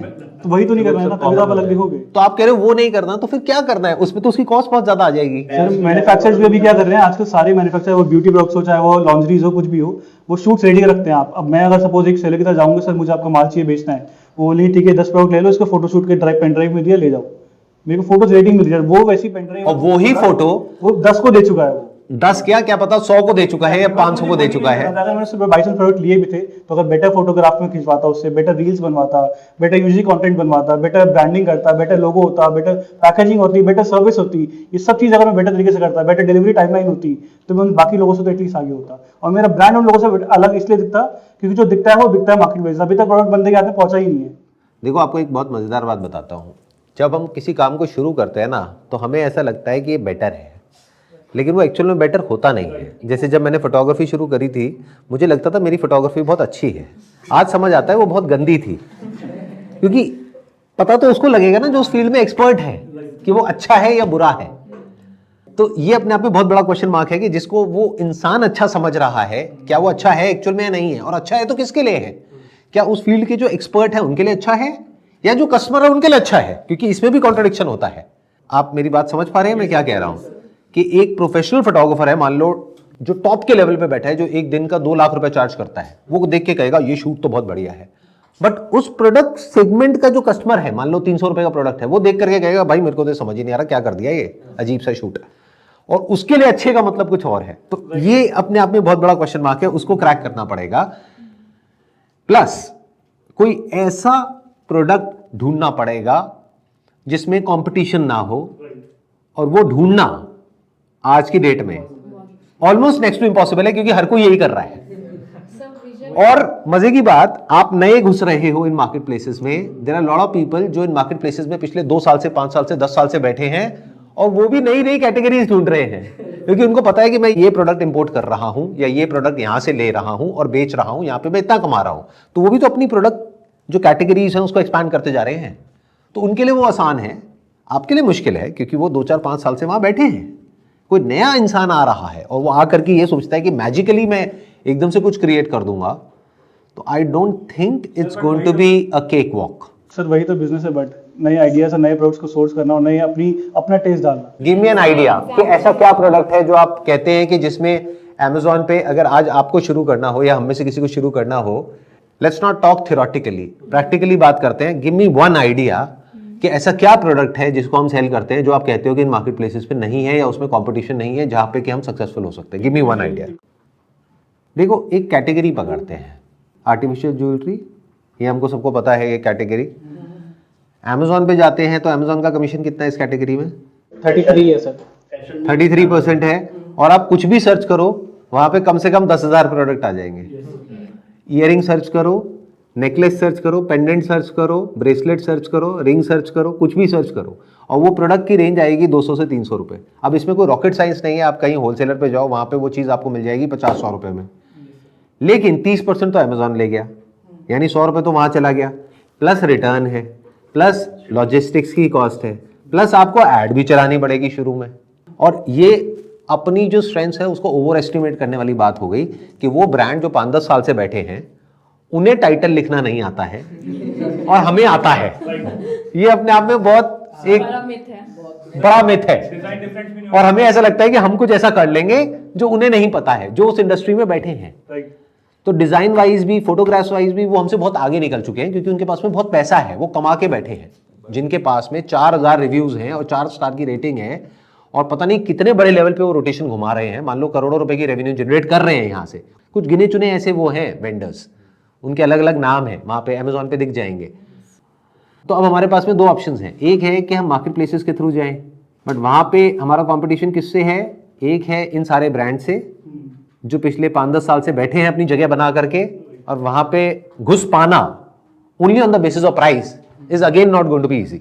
299 का अगर आपने 245 में दे भी दिया तो वो रिव्यू नहीं है, कोई ट्रस्ट नहीं है, इमेजेस आपको लग रहा है बहुत बढ़िया है बट एक्चुअल में बढ़िया नहीं है। दोनों में बड़ा फर्क है, एक है आपको लगना, एक है एक्चुअल में होना, क्योंकि वो लोग उस फील्ड के एक्सपर्ट हैं, उन्हें पता है कि किस तरह की इमेजेस से बिकता है, प्लस किस प्रोडक्ट को ऊपर रखना है, किसको नीचे रखना है, ये भी उनको पता है। मतलब किस प्रोडक्ट की ऐड चलानी है, किसकी नहीं चलानी है, वो भी उनको पता है, क्योंकि उनके पास में डेटा है, आपके पास डेटा भी नहीं है, आप अंदाजे से काम कर रहे हो। तो इस पर्टिकुलर कैटेगरी में just as an example succeed कर पाना is almost next to impossible, unless and until you come up with something very unique that to what the market wants, और वो और कहीं अवेलेबल ना हो, यानी और कोई ना दे रहा हो, तब तो आप उसको क्रैक कर सकते हो, नहीं तो क्रैक कर पाना बड़ा मुश्किल है। दूसरा सेगमेंट आता है जिसकी अभी आपने बात करी कि हम अपना एक ब्रांड बनाए D2C में, प्रीमियम में। अब यहां पे प्रॉब्लम क्या है, ध्यान से समझो। ऐसे हजारों ब्रांड्स हैं अगर ज्वेलरी कैटेगरी की बात करी जाए, जिनको ये समझ आ गया कि ये सस्ते वाले मॉडल को हम क्रैक नहीं कर सकते, 200-300 रुपए वाले मॉडल को इसमें हम जीत नहीं सकते, क्योंकि इंपोर्टर खुद घुसा पड़ा है, जो खरीदते हैं इंपोर्टर्स और होलसेलर्स खुद ही घुस गए हैं, तो इसको हम क्रैक नहीं कर सकते, या मैन्युफैक्चरर खुद घुस गए हैं। अब उससे तो आप नहीं जीत सकते ना, जो 20 रुपए का बना रहा है और 300 का बेच रहा है, उससे आप कैसे जीत जाओगे, मुझे समझा दो। वो तो 30-40 रुपए पे भी खेल जाएगा, आप सस्टेन ही नहीं कर पाओगे। तो अब लोगों को जब ये समझ आ गया तो उन्होंने इसकी एग्जैक्ट अपोजिट डायरेक्शन में मूव करना शुरू कर दिया, जैसा कि उनको मार्केटर्स ने समझाया या इधर उधर पॉडकास्ट देख करके उनको समझ आया कि काम करते हैं, प्रीमियम सेगमेंट में घुसते हैं और D2C अपना ब्रांड बनाते हैं। वहां पे हम 1000-2000 रुपए 5000 रुपए का बेचेंगे और बहुत बढ़िया चलेगा। ऐसे हजारों ब्रांड्स हैं, और अगर आप उनको भी इंक्लूड कर लो जो अपना बिजनेस शुरू करके आज बंद हो चुके हैं, तो लाखों हैं। क्योंकि यह काम आसान है ना, सबसे आसान काम है, उसको रास्ते को हमने पकड़ लिया। वो क्या है कि पीछे से माल उठाया 300 रुपए का, उसको 3000 का लिस्ट किया और बढ़िया सी पैकेजिंग कर दी, बढ़िया सी ब्रांडिंग कर दी और उसको बेचने की कोशिश कर रहे हैं। मजे की बात क्या है, जो हम कभी समझते नहीं है, कि 3,000 रुपए की ज्वेलरी आर्टिफिशियल, रियल नहीं आर्टिफिशियल, वो इंसान खरीदेगा जिसमें 30,000 के कपड़े खरीदने का दम होगा। ऐसे कितने लोग हैं जिनमें 20-30 हजार के कपड़े खरीदने का दम है? तो हम इस कैटेगरी को समझ ही नहीं पाए। तो हुआ क्या, ऐसे लोग बहुत कम हैं। मान लो पूरे इंडिया में ऐसे 50,000 लोग हैं, बट उनको टारगेट करने के लिए 1000 कंपनीज हैं। तो अगर उस कंपनी ने कुछ उखाड़ भी लिया एक्स्ट्रा ऑर्डिनरी इस सेगमेंट में, तब भी उसके हाथ में ज्यादा कुछ आने वाला नहीं है, क्योंकि बहुत सारे प्लेयर्स ऑलरेडी बैठे हैं। अभी आपसे बात करते करते मेरे माइंड में बहुत सारे नाम आ गए हैं। आप समझ रहे हो प्रॉब्लम क्या है? बट ये इतना डीपली हम कभी चीजों को समझते नहीं है। हम सीधा छलांग मारते हैं, जा करके किसी डिजिटल मार्केटर से बात करते हैं, वो इंसान एक बहुत बढ़िया सी कहानी बनाता है, या किसी एजेंसी से बात करते हैं, हाँ ये तो हो जाएगा, आपको प्रीमियम तरीके से इसको ऐसे प्रेजेंट करना है, ये करना है, वो करना है, क्योंकि आप लोगों का काम ही यही है, राइट? नहीं तो आप कैसे खाओगे? तो अब आपने बढ़िया सी प्रेजेंटेशन दी, वो प्रेजेंटेशन देख करके वो इंप्रेस हो गया, उसके तो माइंड में आ गया कि अगला मैं ही हूं, मैं शार्क टैंक में जाऊंगा, मेरे को इतने करोड़ की फंडिंग मिलेगी, उसके बाद में मेरा ब्रांड इतना बड़ा हो जाएगा, फिर उसके बाद में इसकी वैल्यूएशन 100 करोड़ हो जाएगी, 200 करोड़ हो जाएगी। बाद में पता लगता है कि जेब से लग गए 10-20 लाख रुपए जो एजेंसी ने लिए, जिस एजेंसी ने एक्चुअल में खर्च किए, अगर वो ईमानदार है तो 5 लाख रुपए, 5 लाख रुपए जेब में डाले, अगर बेईमान है तो लाख रुपए खर्च किया, 9 लाख रुपए जेब में डाला। मैं ठीक कह रहा हूं, गलत कह रहा हूं? ऐसा होता है ना रियलिटी में। और वो बंदा 10 लाख लगाने के बाद में शांति से जाकर के अपने घर पे बैठ गया, उसको समझ नहीं आया मैं क्या करूं। ये सब क्यों हो रहा है? क्योंकि वो कभी डीपली समझ ही नहीं पा रहा कि मार्केट एक्चुअल में है क्या। एक तरफ है एक मार्केट जो मार्केट प्लेसेस वाली है, जहां पे करोड़ों लोग हैं, एक तरफ है एक ऐसी मार्केट जहां पे बहुत कम लोग हैं, लेकिन उनको बेचने के लिए उनसे भी ज्यादा लोग हैं। ये समझ लो, अगर गिने चुने 50,000 कस्टमर हैं तो 5,000 कंपनीज खुली पड़ी है वैसी at any given point in time, जो उनको बेचने की कोशिश कर रही है। तो अगर वो बेच भी लेगी तो ज्यादा नहीं बेच पाएगी, उसके लिए सर्वाइवल भी अपने आप में बहुत बड़ा क्वेश्चन मार्क होगा। और उसमें भी गिनी चुनी 20-30-50 कंपनीज होंगी जो सक्सेसफुल होंगी, बाकी सब स्ट्रगल करेंगी। अब बताओ, अगर इसी कैटेगरी को क्रैक करना है, ये तो हो गई प्रॉब्लम जो आज हमने समझी है on the basis of reality. अब अगर इसी को क्रैक करना है तो कैसे करें? सर हम एक वेबसाइट बनाए, आप कहते हो कि नई वेबसाइट पे कोई ट्रस्ट नहीं करेगा। अगर हमने लिस्टिंग कर दी अमेजोन पे भी और उसका लिंक लगा दिया अमेजोन का, तो सामने वाले को ट्रस्ट हो जाएगा, अगर ये अमेजोन पे तो ये जेन्युइन है। प्राइस सेम रखेंगे, क्योंकि अगर हमने प्राइस सेम नहीं रखा तो वो वायलेट हो जाएगा। बट एक ट्रस्ट के लिए आप कहते हो ना कि नया हम लॉन्च करेंगे अपनी वेबसाइट तो कोई ट्रस्ट नहीं करेगा, लेकिन ये एक फैक्ट है, अगर मैं भी कुछ चीज परचेज कर रहा हूँ और वो अमेजोन पे भी है कंपनी का प्रोडक्ट, तो मैं ट्रस्ट कर जाऊंगा, हाँ ये जेन्युइन। ये तो हो गया एक पॉइंट ट्रस्ट जनरेट करने के लिए, which is a good idea, no doubt. और ट्रस्ट जनरेट करने के और भी बहुत सारे तरीके हैं, प्रेस रिलीजेस हैं, कुछ एक्रेडिशंस हैं, कुछ चीज़ें हैं जिसको हम डिस्प्ले कर सकते हैं, जिससे कि ट्रस्ट बिल्ड हो सकता है। सीओडी दे सकते हैं, उससे थोड़ा सा ट्रस्ट बिल्ड हो जाता है कि इंसान को लगता है ठीक है, जब मेरे पास में प्रोडक्ट आ जाएगा तब मेरे को पैसा देना है। और पीछे से इंटीग्रेशन हो जाता है, बहुत सारे हैं, निम्बस है, शिप रॉकेट है, इन सबसे करके इंटीग्रेशन हो जाता है। तो ये तो हो गया एक एस्पेक्ट। बट अभी मैं कुछ और बात कर रहा हूँ, मैं बात कर रहा हूँ प्रोडक्ट मार्केट फिट के बारे में। अभी आप बात कर रहे हो ऊपर लेवल की कि ये कैसे करे, वो कैसे करे। मैं बात कर रहा हूं ऐसा क्या प्रोडक्ट हो जो मार्केट को चाहिए, जो अभी नहीं मिल रहा है, जिसको गैप बोलते हैं। जब तक ये नहीं है आपके पास में, और आप कैसी भी मार्केटिंग स्ट्रैटेजी बना लो, इट्स बाउंड टू फेल। और इसीलिए बिजनेस फेल होते हैं। Statistically it is proven more than 60% of the businesses fail not because of a bad marketing strategy, but because of not getting a product market fit. यानी जो market को चाहिए और जो आप दे रहे हो, उसमें जमीन आसमान का फर्क है। और मार्केटिंग वालों का तो काम ही यही है, तो आप सब मार्केटिंग वाले हो, काम ही यही है कि तिल का ताड़ बनाना, कि मतलब सामने वाले को ऐसे दिखाना, अरे लेट मी शो यू कि क्या होने वाला है। और सामने वाले ने देखा, उसकी आंखें चमक गई, उसने कहा हाँ यही तो मुझे चाहिए, कि अगला बड़ा ब्रांड मैं ही हूं, अगली यूनिकॉर्न मैं ही हूं, मेरी यूनिकॉर्न कंपनी है। गंदा है पर धंधा है। हाँ, गंदा है पर धंधा है। तो अब मुझे बताओ, अगर एक्चुअल में कोई इंसान करना चाहता है, प्रॉब्लम पकड़ में आ रही है ना, चाहे वो आप में से कोई है, चाहे मैं हूं, चाहे वो लोग हैं जो अभी हमको वीडियो में देख रहे हैं, वो एक्चुअल में बिजनेस अपना करना चाहता है, अब वो कैसे करे? मान लो इसी कैटेगरी में करना चाहता है, ज्वेलरी में, कैसे करे? एक ब्रांड डिजाइनर को लेके हायर करा, या तो उसे पार्टनर बना लो, अगर हिम्मत है तो उसको पे कर दो। आप कह रहे हो ब्रांड डिजाइनर को ले लो, वो ब्रांड डिजाइनर क्या करेगा? उसकी वैल्यू है वो यूनिक डिजाइन बनाएगा, उसका फेस हम फ्रंट पे रखेंगे, शूट कराएंगे, एक वो रीजन हो सकता है बेचने। आप ज्वेलरी डिजाइन की बात करें फिर फैशन जो ज्वेलरी डिजाइनर होती है, आप कह रहे हैं ज्वेलरी डिजाइनर को साथ में मिला लें और वो ज्वेलरी डिजाइनर अपना ज्वेलरी बनाएंगे, वो डिजाइन करे और फिर उसको हम सेल करें। डिजाइन करे और बनवाए और फिर उसको सेल पास करे। मैन्युफैक्चरर है, हमने एक डिजाइनर हायर करा जो शायद उसको नॉलेज होगी, हमें नहीं होगी क्योंकि हम मार्केटिंग के बंदे हैं। डिजाइनर डिजाइन यूनिक डिजाइन जो लेटेस्ट चल रहे हैं, जो डिमांड वाले हैं, वो उस डिजाइनर को पता होगा, वो डिजाइन करेगा लेटेस्ट वाला, तो ऑब्वियस है उसमें चांस होंगे हमारे जल्दी ग्रोथ होने। जो इन्होंने कहा उसके बारे में किसी को कुछ कहना है आप में से? हाँ, आप बोलिए पहले। सर जो मैन्युफैक्चरर कर रहा है उसको पता है मार्केट में क्या ज्यादा चल रहा है या नहीं चल रहा, तो अगर कोई मैन्युफैक्चरर से ही कोलैबोरेट कर ले कि लाइक हम आपको मिनिमम इतना देंगे MOQ एंड मतलब एक उससे कोलैबोरेशन हो जाए तो वो बहुत अच्छे से हो सकता है क्योंकि प्राइस उसमें कम रहेगा, कॉस्ट ऑफ प्रोडक्ट। MOQ का मतलब होता है मिनिमम ऑर्डर क्वांटिटी, कि मतलब कोई और उसको बड़ी क्वांटिटी में दे सकता है क्योंकि उसके पास में डीपर पॉकेट्स हैं और वो सीधा बोलेगा। और वो कौन बोलेगा? जो ऑलरेडी सेल कर रहा है, वो जा करके मैन्युफैक्चरर से बात कर सकता है क्योंकि उसके पास में ऑलरेडी एक टर्नओवर है और वो जा करके उससे बनवा सकता है और वो बेच सकता है। You are right up to a certain extent, but what he is saying is also right. What he is saying is कि अगर आप किसी ज्वेलरी डिजाइनर को हायर कर लो या अपने साथ में मिला लो पार्टनरशिप में, या ऑन अ कंसल्टेंट बेसिस उसके साथ में जुड़ जाओ और कुछ यूनिक डिजाइन बनाओ और जा करके उसको सेल करने की कोशिश करो, तो हो सकता है आप इस बिजनेस मॉडल को क्रैक कर पाओ थ्रू मार्केट प्लेसेस। सर इसमें राइट, हाँ आप बोलिए क्या कहना चाह रहे हैं? पास्ट में मैंने कंपनी के साथ ऐसा काम किया था काफ़ी टाइम पहले, तो ज्वेलरी कंपनी थी, वहाँ पे डिज़ाइनर को भी हायर किया गया था और उससे ज्वेलरी डिज़ाइन भी करवाई गई थी। बट जब MOQ सुने थे और प्राइसेस सुने थे तो फिर लग गई थी। आपको इसका भी एक प्रैक्टिकल फ्लॉ बताता हूं, जो आप कह रहे हो उसमें क्या फ्लॉ है। आपने एक ज्वेलरी डिज़ाइनर को हायर कर लिया। अब डिज़ाइनर्स क्या होते हैं, आई एम नॉट श्योर आप में से कितनों ने एक्चुअल में जो डिज़ाइनर्स होते हैं, जो एक्चुअल में क्रिएटिव लोग होते हैं, उनके साथ में काम किया है। मैंने बहुत काम किया है।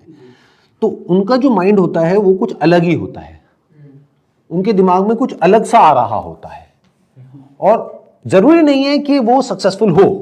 इन अदर वर्ड्स, कि जो एक क्रिएटिव इंसान कुछ बना रहा है, कुछ क्रिएट कर रहा है, उसमें 90% चांसेस है कि वो फेल होगा, 10% है कि शायद सक्सेसफुल होगा। या इसको अगर मैं उल्टा कर दूं तो 90% लोगों को उनका बनाया हुआ डिजाइन समझ ही नहीं आएगा। अगर कोई एक्चुअल में डिजाइनर है तो, अच्छा डिजाइनर है तो, अगर अच्छा नहीं है तो सबको समझ आ जाएगा।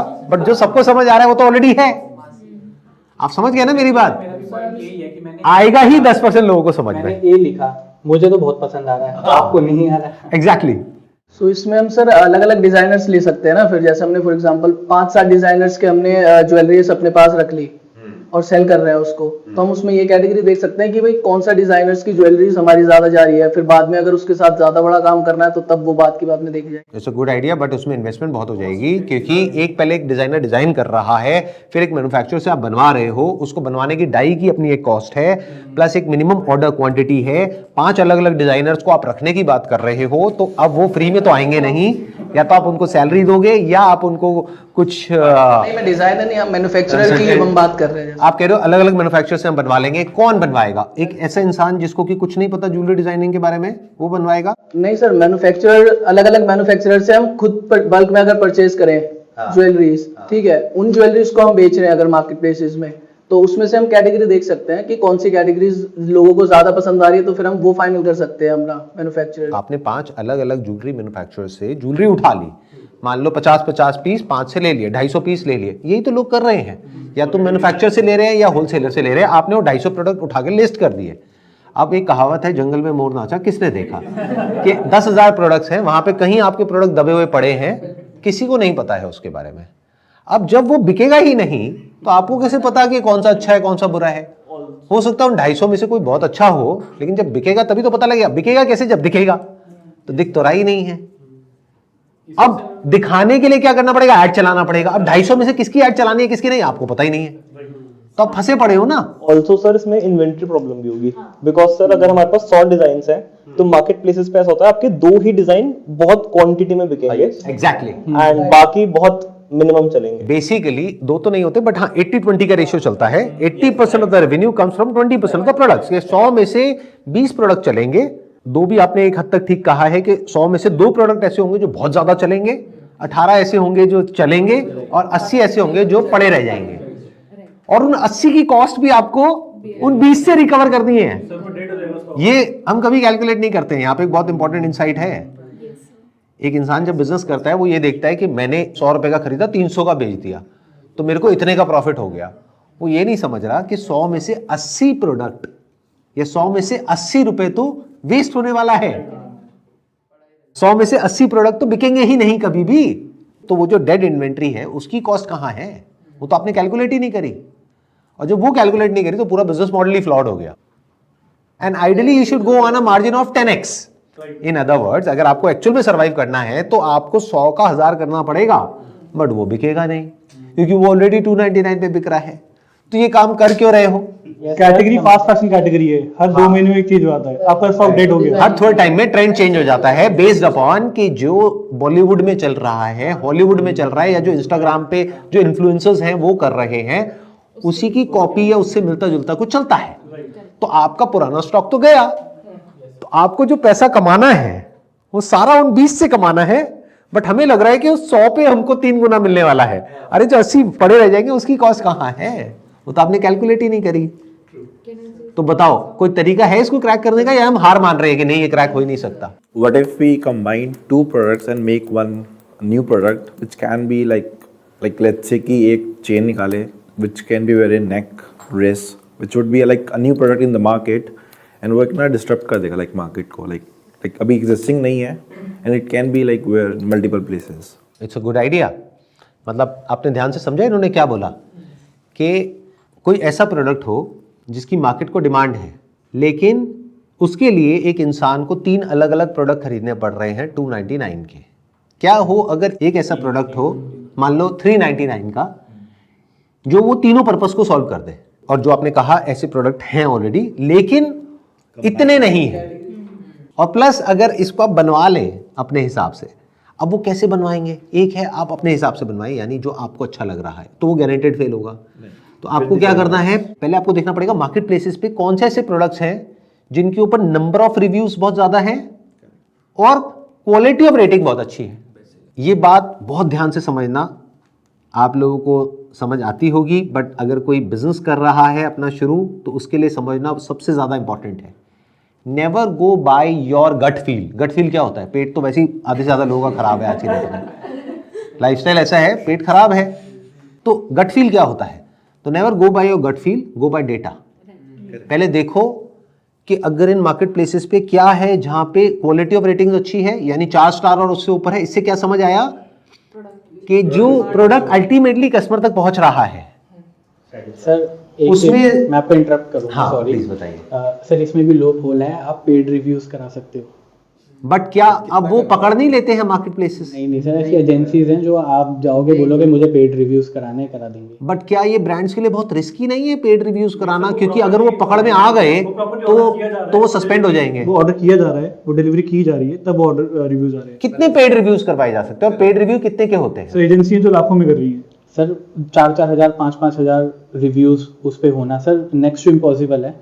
अभी हम 1 साल से काम कर रहे हैं, अगर अमेजोन पे 4 रिव्यू नहीं होते। अगर हम ऑर्गेनिकली बात करें, मैं खुद नहीं करता, मैं कुछ भी। तो आप कह रहे हो पेड रिव्यूज हो सकते हैं? यस सर, हर ब्रांड यही कर रही है। हो सकते हैं सर, होते हैं, मैक्सिमम पेड ही होते हैं सर। तो अगर आप ये कह रहे हो कि पेड रिव्यूज होते हैं, तो अब वहां पे एक और बहुत बड़ा क्वेश्चन मार्क आ गया कि अगर वो पेड रिव्यूज हैं तो हमें कैसे पता लगे कि एक्चुअल में बेस्ट सेलिंग प्रोडक्ट्स कौन से हैं? हमें एक्चुअल में पता है क्या चाहिए मार्केट प्लेस में, कि जो प्रोडक्ट बेस्ट सेलिंग हो, और हमें कुछ नहीं चाहिए।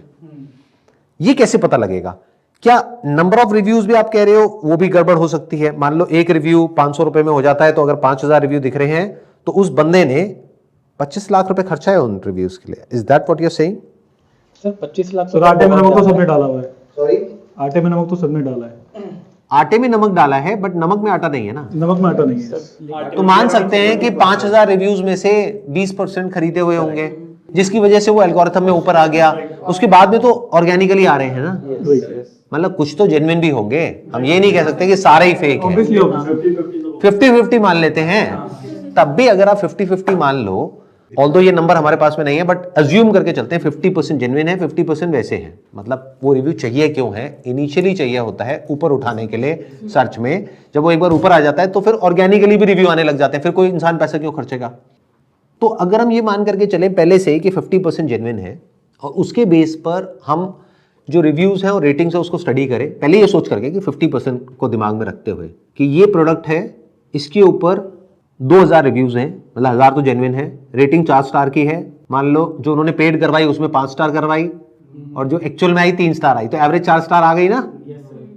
बट अगर किसी प्रोडक्ट में 2 स्टार आ रही है तो इसका मतलब तो कुछ बहुत ही बड़ा घपला है, क्योंकि पेड जो है वो 5 स्टार है और एक्चुअल में जो कस्टमर कर रहा है वो 1 स्टार कर रहा है, तो उसमें तो हाथ डालना ही नहीं है।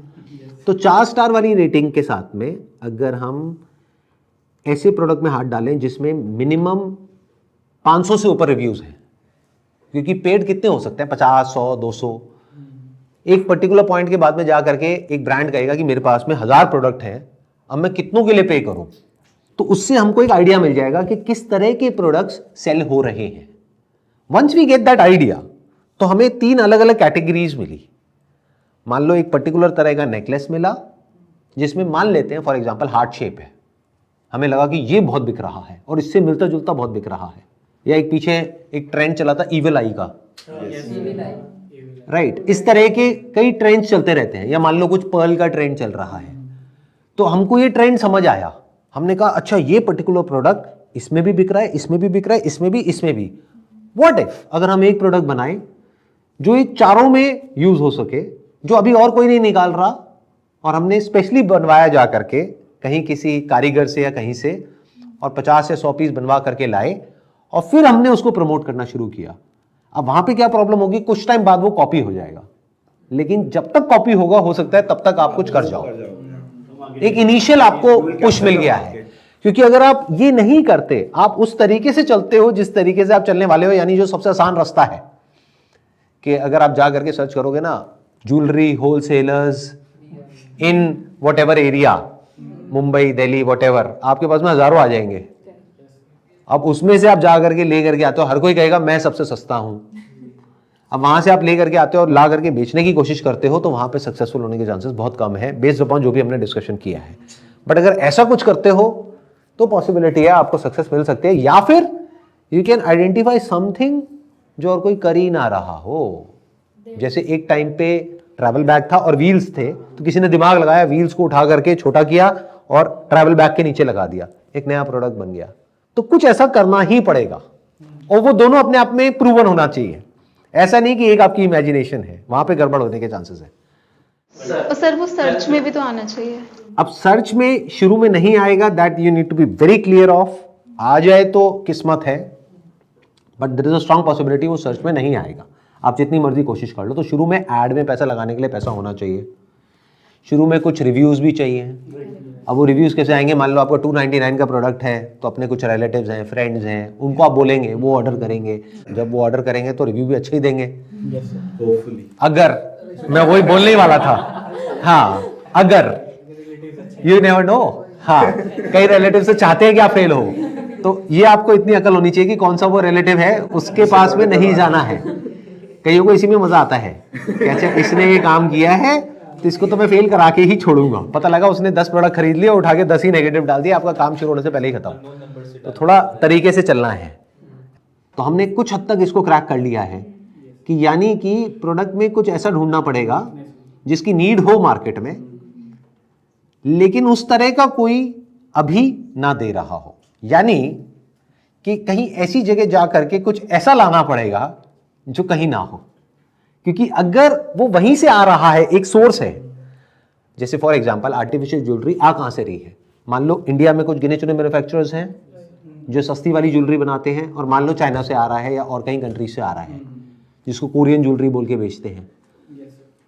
तो अब अगर वो वहीं से आ रहा है तो वो 10 रुपए में कंटेनर आया पर प्रोडक्ट, फिर वो आगे इंपोर्टर के पास गया, 20 रुपए हो गया, होलसेलर के पास गया, 30 रुपए हो गया, करते करते जिससे आपने खरीदा आपको कॉस्ट पड़ी 50 रुपए, मार्केट में बिक रहा है वो 299 का, और वो इंपोर्टर खुद भी बेच रहा है।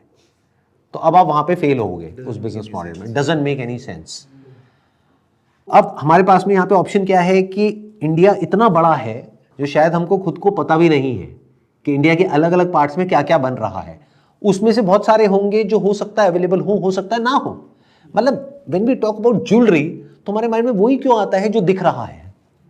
अगर हम इंस्पिरेशन वहां से लें, क्योंकि कोई रेफरेंस पॉइंट भी होना जरूरी है, अपने मन से कुछ भी डाल दोगे तो वो नहीं बिकने वाला, आदमी देख के कहेगा क्या बकवास है। तो इंस्पिरेशन हमने कहीं और से ली, यानी वहीं से ली जो वो प्लेटफॉर्म है। फिर उसको जाकर के हमने सर्च किया इंडिया के अलग अलग पार्ट्स में कि किस किस तरह की ज्वेलरी लोग बना रहे हैं, और उनको बोला कारीगरों को कि भाई कुछ ऐसा बना के दो। अब जो बेसिक थीम है वो सेम है। मान लो heart shape pendant, that is also a heart shape pendant but different from everything else which is available on those market places. मुझे 10,000 मिल रहे हैं, उनसे बिल्कुल अलग है। Terracotta jewellery is the one. आजकल अभी इतनी ज्यादा वेल नोन नहीं है। It's made of clay, it's completely handmade and people are shifting to the terracotta jewellery. अब उसकी पोजीशनिंग भी ऐसे करनी पड़ेगी कि आपको एक स्टैंड लेना होगा कि what is it that you stand for. For example if you saying कि वो हैंडमेड है, क्ले की बनी हुई है, तो I am assuming it is sustainable, eco friendly, तो उसको उस तरीके से प्रेजेंट करना होगा। उसकी पैकेजिंग भी वैसी होनी चाहिए। मान लीजिए बैग है तो प्लास्टिक का नहीं है, ज्यूट बैग है, और इस तरह से उसको प्रेजेंट करना होगा हैंडक्राफ्टेड बाय लव, कि वो handcrafted by love and all that, वो सब करके फिर उसको प्रेजेंट करना होगा। बट ये हमें समझ आ रहा है कि अगर हमने वही किया जो सब कर रहे हैं और हम उनसे जीतने की कोशिश कर रहे हैं जो 10 साल से वो कर रहे हैं, तो गारंटेड हारोगे। सर मैं इसको दूसरे पर्सपेक्टिव से देख रहा हूँ, जैसे कि सर इतने सारे लोग मार्केट में अगर सेल कर रहे हैं और इतने लॉन्ग टर्म से कर रहे हैं तो कहीं ना कुछ तो प्रॉफिट बना ही रहे होंगे। अगर हम प्रॉब्लम पे ना फोकस करके इस तरफ सोचें कि वही प्रोडक्ट को हम कैसे, मतलब सर ज्यादा जो गेम जो मेरे को समझ में आया वो मार्जिन का है कि वो मार्जिन उतने नहीं बना पा रहे, तो हम कुछ ऐसा ना करें कि हम उस प्रोडक्ट को एक हाई मार्जिन में बेच पाए। वो क्या ऐसा हम कर सकते हैं कि हम हाई मार्जिन में बेचे भी और कस्टमर्स ले भी, वहां पे अगर हम सर दिमाग लगाएं तो आई थिंक ज्यादा प्रॉब्लम सॉल्व हो। वही तरीका है जो मैं आपको बता रहा हूं, because the moment you talk about high margin, तो अब उसका क्या तरीका है, या तो आप मार्केट प्लेस में हाई मार्जिन पे बेचोगे, वहां तो आप फेल हो जाओगे, क्योंकि सेम वही प्रोडक्ट या उससे मिलता जुलता 400 का मिल रहा है, आप 1000 का बेच रहे हो। वहीं पे क्या हम ऐसा कर सकते हैं कि हम हाई पे बेच पाए? वहीं पे आप ऐसा क्या कर सकते हो कि आप वहीं पे हाई पे बेच पाओ, तो वो प्रोडक्ट उनसे अलग होना चाहिए और उसमें एक्चुअल में उतने की वैल्यू होनी चाहिए। या इसको और दूसरे वे में देखा जाए कि अगर आप वो कस्टमर हो, क्या आप वो खरीदोगे? अगर नहीं तो टॉपिक वहीं पे क्लोज हो जाता है। अब यहां पे एक बहुत मजेदार एक इंसाइट है, अगर आप ध्यान से समझ पाए तो ये लड़ाई है जो हमेशा चलती रहती है। जो एंटरप्रेन्योर है, जो सेलर है, वो क्या चाहता है, वही जो अभी आपने कहा कि मैं हाई मार्जिन पे इस चीज को बेचूं। कस्टमर क्या चाहता है, नो मार्जिन पे खरीदूं। नो मार्जिन क्या होता है, दैट कस्टमर वांट्स कि मैं तो लूट लूं, फ्री में मिल जाए मुझे। This is what the customer wants. अब ये एक बैलेंसिंग एक्ट है, जहां आपने यहां पे गलती करी वहीं पे आप फेल हुए। It's like walking on a rope. Sir but जो इतने सारे लोग बेच रहे हैं और इतने लॉन्ग समय से बेच रहे हैं और आगे आने वाले समय में बेचेंगे, तो कुछ ना कुछ तो ऐसा कर रहे होंगे। जैसे कि जितने भी प्रॉब्लम्स हमने सुनी वो प्रॉब्लम्स उनको भी आ रही होंगी, बट वो बेच रहे हैं लॉन्ग टर्म तो वो कैसे बेच रहे होंगे? वही मैं आपको बता रहा हूं ना, वो क्यों बेच पा रहे हैं, क्योंकि उनके पास में डीपर पॉकेट्स हैं, उनके पास में पूरा का पूरा इंफ्रास्ट्रक्चर है। उन्होंने उस टाइम पे शुरू किया मार्केट प्लेसेस पे बेचना जब कोई था ही नहीं। जब उस टाइम पे मान लो टोटल सेलर्स ही 10,000 थे, आज लाखों में है, शायद करोड़ों में भी हो तो कोई बड़ी बात नहीं है। तो जब हजारों में थे तो उस टाइम पे कंपटीशन नहीं था, लेकिन डिमांड बहुत थी, क्योंकि ये मार्केट प्लेसेस बहुत ऐड कर रहे थे, तो बहुत नए नए कस्टमर्स आ रहे थे।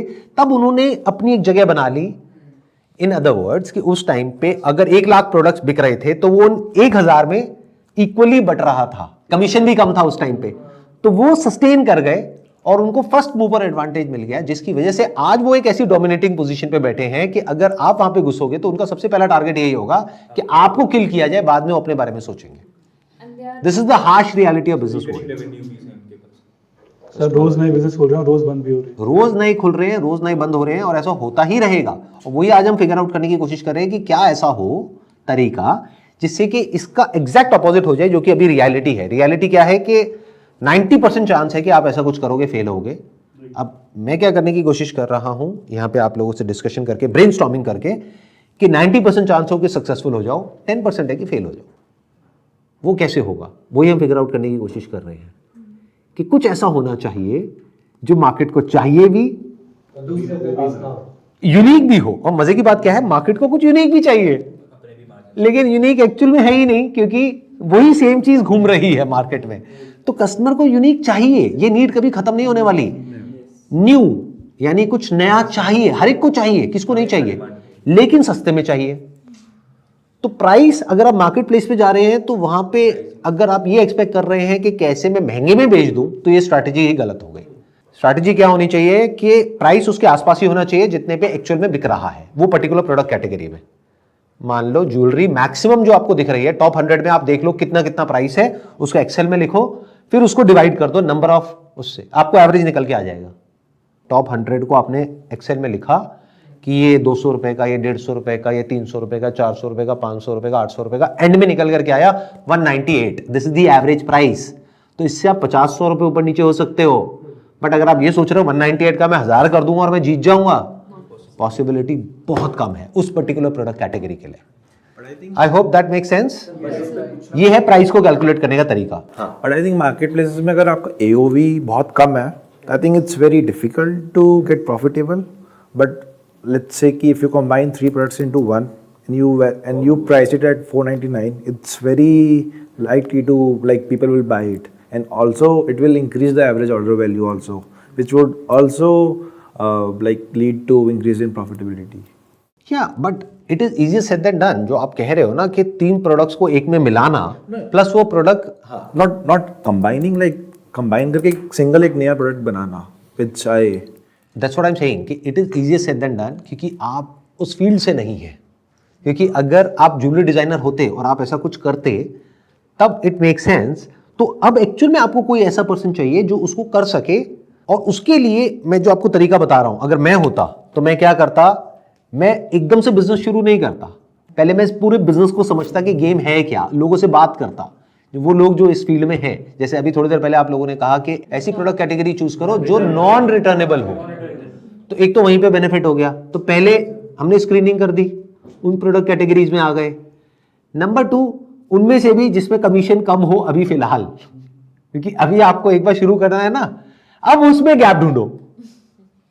अब ऐसा ना हो कि आपको ऐसी प्रोडक्ट कैटेगरी ढूंढ लो जहां पे कमीशन सबसे ज्यादा है, रिटर्न बहुत ज्यादा है, कंपटीशन बहुत ज्यादा है, लाखों ऑप्शंस अवेलेबल है, और उसमें घुस करके आप अपनी जगह बना रहे हो। तो पहले शुरू में आपको ऐसा कुछ ढूंढना पड़ेगा जो एक गैप हो, इसको गैप बोलते हैं मार्केट में। तो you have to find that gap. मान लो एक गैप है कि मुझे इस कैटेगरी में एक ऐसा प्रोडक्ट चाहिए।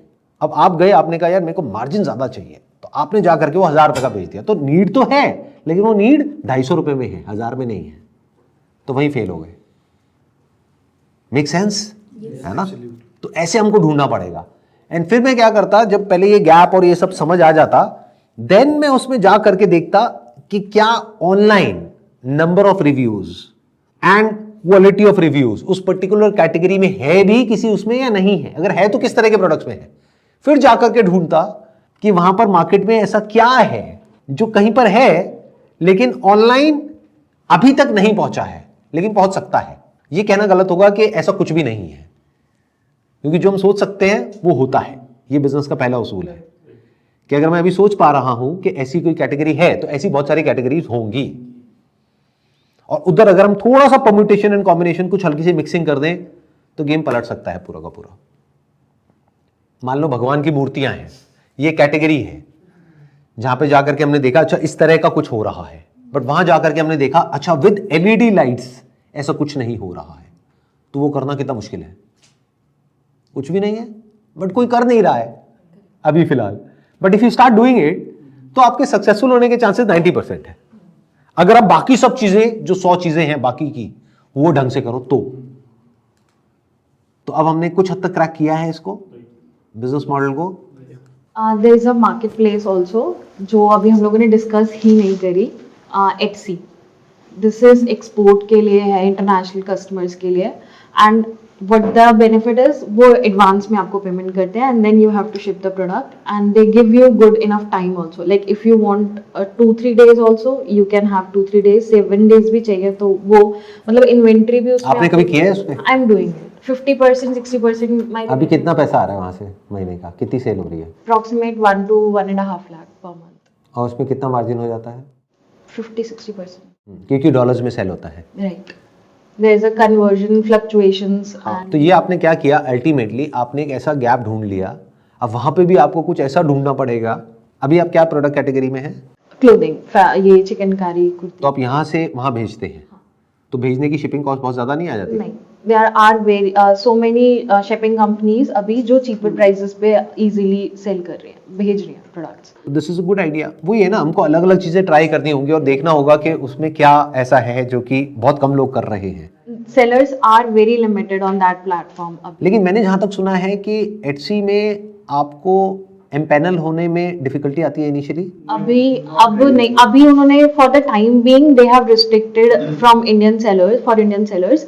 पीछे अभी for few time only, months only they will start it again, but previously वो बहुत ही ज्यादा easy था। बट अभी नहीं है। अभी for the time being, but just because this reason, क्योंकि एकदम से वेंडर्स बहुत ज्यादा बढ़ गए थे एंड फेक बहुत ज्यादा इंडिया से बहुत ज्यादा फेक ऑर्डर्स वगैरह बहुत ज्यादा बढ़ गए थे सेलर्स, तो उसको अभी उसके ऊपर वो वर्कआउट कर रहे हैं। I had a word with one of executive, तो उन्होंने मुझे ये रीजन बताया था कि this is one of a reason, तो उसकी वजह से। बट आप एम्पैनल्ड हो? हाँ, I am from past approximate 2020 तो से। इसको फर्स्ट मूवर एडवांटेज बोलते हैं, क्योंकि ये अभी एम्पैनल्ड हो गई हैं उस प्लेटफॉर्म पे जहां पे इंडिया में इतने कस्टमर्स नहीं हैं, लेकिन यूएस में और जो कंट्रीज हैं वहां पर बहुत कस्टमर्स हैं। I know about this platform, मुझे पता है इसके बारे में। ETSY करके है ये, राइट? एटसी, हाँ।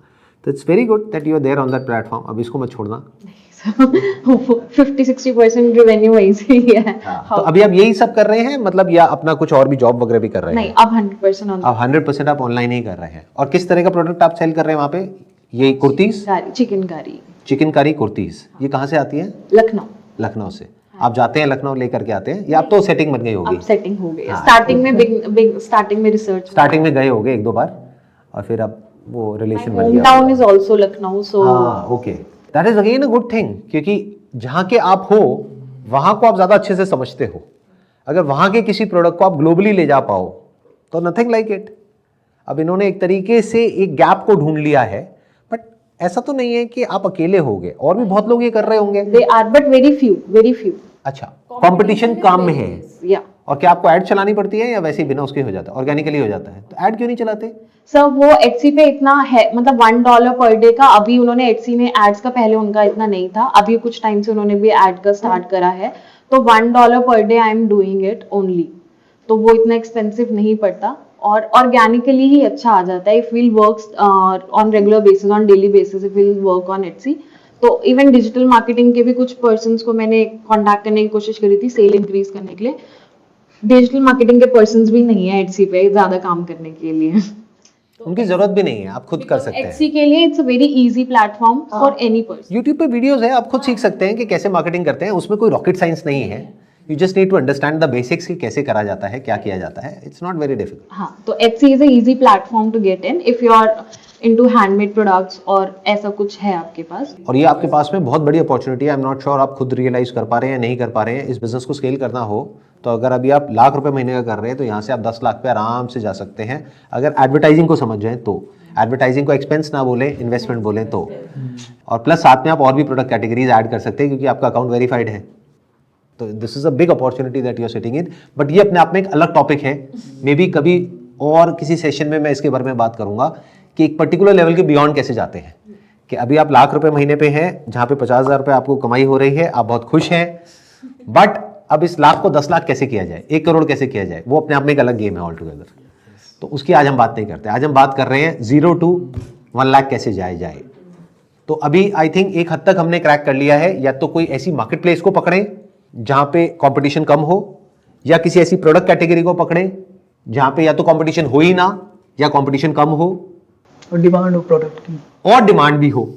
ऐसा ना हो कि वहां पे डिमांड ही नहीं है और हम बड़े खुश हो रहे हैं कि हमने एक ऐसी कैटेगरी पकड़ ली कि कुछ कमाल होने वाला है। और सर ये लाइन हम आइडेंटिफाई कैसे करेंगे? ये लाइन हम आइडेंटिफाई कैसे करेंगे? दिस इज बेस्ड अपॉन कि एक तो हमको अवेयर रहना होगा, socially aware we should know. अगर हम इंडिया की बात करें तो अगर हमको ऐसा कोई प्रोडक्ट या सर्विस ढूंढना है तो we need to be aware of whatever is going on. अगर हम अपनी एक अलग दुनिया में कैद हैं, यानी अपने थॉट्स में ही उलझे हुए हैं, तो हम कभी ये नहीं समझ पाएंगे कि दुनिया में एक्चुअल में क्या हो रहा है। तो you need to be aware of everything. आपको कोई भी इंसान मिले, उसको बोलना कम है, सुनना ज़्यादा है। मैं यहाँ पे इतनी देर तक इसलिए बोल पाता हूँ क्योंकि मैं इस रूम के बाहर सिर्फ सुनता हूँ। घर पे तो सुनता ही हूँ, लेकिन वैसे भी जिससे भी मिलता हूँ सिर्फ सुनता हूँ। आराम से बैठ करके पूछता रहता हूँ एक के बाद एक क्वेश्चंस, जब तक कि वो इंसान इरिटेट ना हो जाए। अगर वो मुझे नहीं जानता है तो, अगर जानता है तो वो बात कर लेता है, दिक्कत नहीं आती है। तो मेरा इंटरेस्ट होता है सुनने में, समझने में, हर फील्ड के बारे में। तो I can talk to you about any field, give me any topic, any field, I can talk to you. तो इससे आपको आइडिया लगेगा कि दुनिया में क्या हो रहा है। फिर आपको रिसर्च करना आना चाहिए कि आप कैसे रिसर्च करें, उन मार्केट्स में जाएं, चाहे वो ऑफलाइन हो चाहे ऑनलाइन हो। अगर ऐसे स्टोर्स की बात करी जा रही है जो कि सक्सेसफुल हैं, मान लो आप कहते हो कि मेरे को प्रीमियम सेगमेंट में क्रैक करना है, तो I am saying it's difficult but it's not impossible. बहुत ब्रांड्स ने किया है D2C में, यानी डायरेक्ट टू कंज्यूमर, अपने खुद के ऑनलाइन स्टोर्स बना करके बाद में उन्होंने जब एक लेवल पे पहुंच गए फिर अपना ऑफलाइन स्टोर भी खोल दिया। ऐसे बहुत लोगों ने किया है। अब उन्होंने कैसे किया है तो उसको स्टडी करना होगा। तो you need to be an excellent observer, you need to be like a sponge, कि जहां से भी जो इंफॉर्मेशन आ रही है उसको ग्रैब कर लो और कभी भी अपने थॉट्स के हिसाब से नहीं चलना है। ध्यान से सुनना मेरी इस बात को, मतलब आई एम नॉट श्योर कितने समझ पाएंगे कितने नहीं। People go bye their thoughts, और यही सो कॉल्ड मोटिवेशनल स्पीकर आकर के चीख चीख करके बोलते हैं बिलीव इन योरसेल्फ, कि जो आप कभी खुद को बिलीव मत करो, खुद को तो बिल्कुल ही मत करो अगर आपने कुछ नहीं उखाड़ा है जिंदगी में। तो डेटा को बिलीव करो, गो बाय डेटा। डेटा झूठ नहीं बोलता है। डेटा को कलेक्ट करना सीखो, उसको एनालाइज करना सीखो, उसके हिसाब से चलो। अपने जो प्री कंसीव नोशन है उसको बार बार चैलेंज करो, उस पर टिके मत रहो।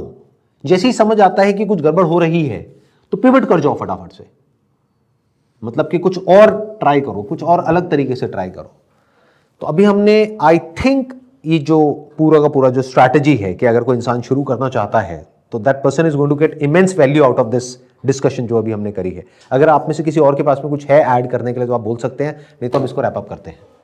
सर एक चीज है, या तो हम एक वो प्रोडक्ट बेच सकते हैं जैसे ये ग्लास रखा है, इसमें आई थिंक मेरे ख्याल से ब्रांड मैटर नहीं करेगा, ब्रांडिंग।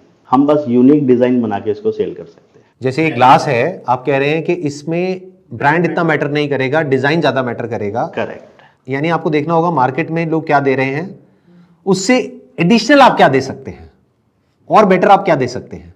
करेक्ट। व्हाट इफ कि अभी मार्केट में अगर इस ग्लास की बात करी जाए तो 4 ग्लास का सेट मिल रहा है, 2 ग्लास का सेट मिल रहा है, लेकिन साथ में ट्रे नहीं मिल रही है। व्हाट इफ अगर हम ट्रे भी ऐड कर दें और वो ट्रे बहुत ही सुंदर हो, तो हो सकता है उस फ्री ट्रे की वजह से जो आप उसका कॉम्बो बना रहे हैं लोग वो ग्लास खरीदने लग जाएं, प्लस आप स्टैंड आउट कर गए उन हजारों प्रोडक्ट्स में जहां पे ग्लास तो मिल रहे हैं लेकिन साथ में ट्रे नहीं मिल रही। अब बिना ट्रे के ग्लास का क्या करोगे भाई साहब। अब ये 2 अलग अलग चीजें हैं, दोनों के वेंडर्स अलग अलग हैं, एक वुड की है एक ग्लास का है, तो एक कहीं से आया एक कहीं और से आया, इन दोनों को आपने जोड़ा, एक नया प्रोडक्ट तैयार हो गया जो इनका पॉइंट था, लेकिन less complicated then what he was saying. मतलब ग्लास आपने कहीं और से लिया, आपने कुछ नया डिजाइन नहीं किया, ट्रे कहीं और से ली, ये भी कोई है जो बना रहा है। ट्रे में आपने देखा बेस्ट सेलिंग क्या है, ग्लास में आपने देखा बेस्ट सेलिंग क्या है, उसी मार्केट प्लेस पे उन दोनों को आपने सोर्स किया और प्रोडक्ट को हल्का सा ऊपर प्राइस कर दिया, सेम प्राइस कर दिया। क्योंकि अभी फेज 1 में आपके लिए रिव्यूज इंपॉर्टेंट है। पहले तो आपको ये समझना होगा कि अगर इस बिजनेस में आप घुस रहे हैं तो पहले आपके पास में पैसा होना चाहिए। अगर इसको आप कोई जादुई चिराग समझ रहे हैं कि एकदम से मैं शुरू करूंगा एकदम से पैसा आने लग जाएगा, तो ऐसा नहीं होने वाला है। But this is a very good idea. अभी हमने कुछ बहुत इंटरेस्टिंग क्रैक किया है। मैं क्या करूंगा, उस मार्केट प्लेस पे जा करके देखूंगा कौन सी ऐसी ट्रेज हैं जिसपे हजारों रिव्यूज हैं और रेटिंग बहुत अच्छी है।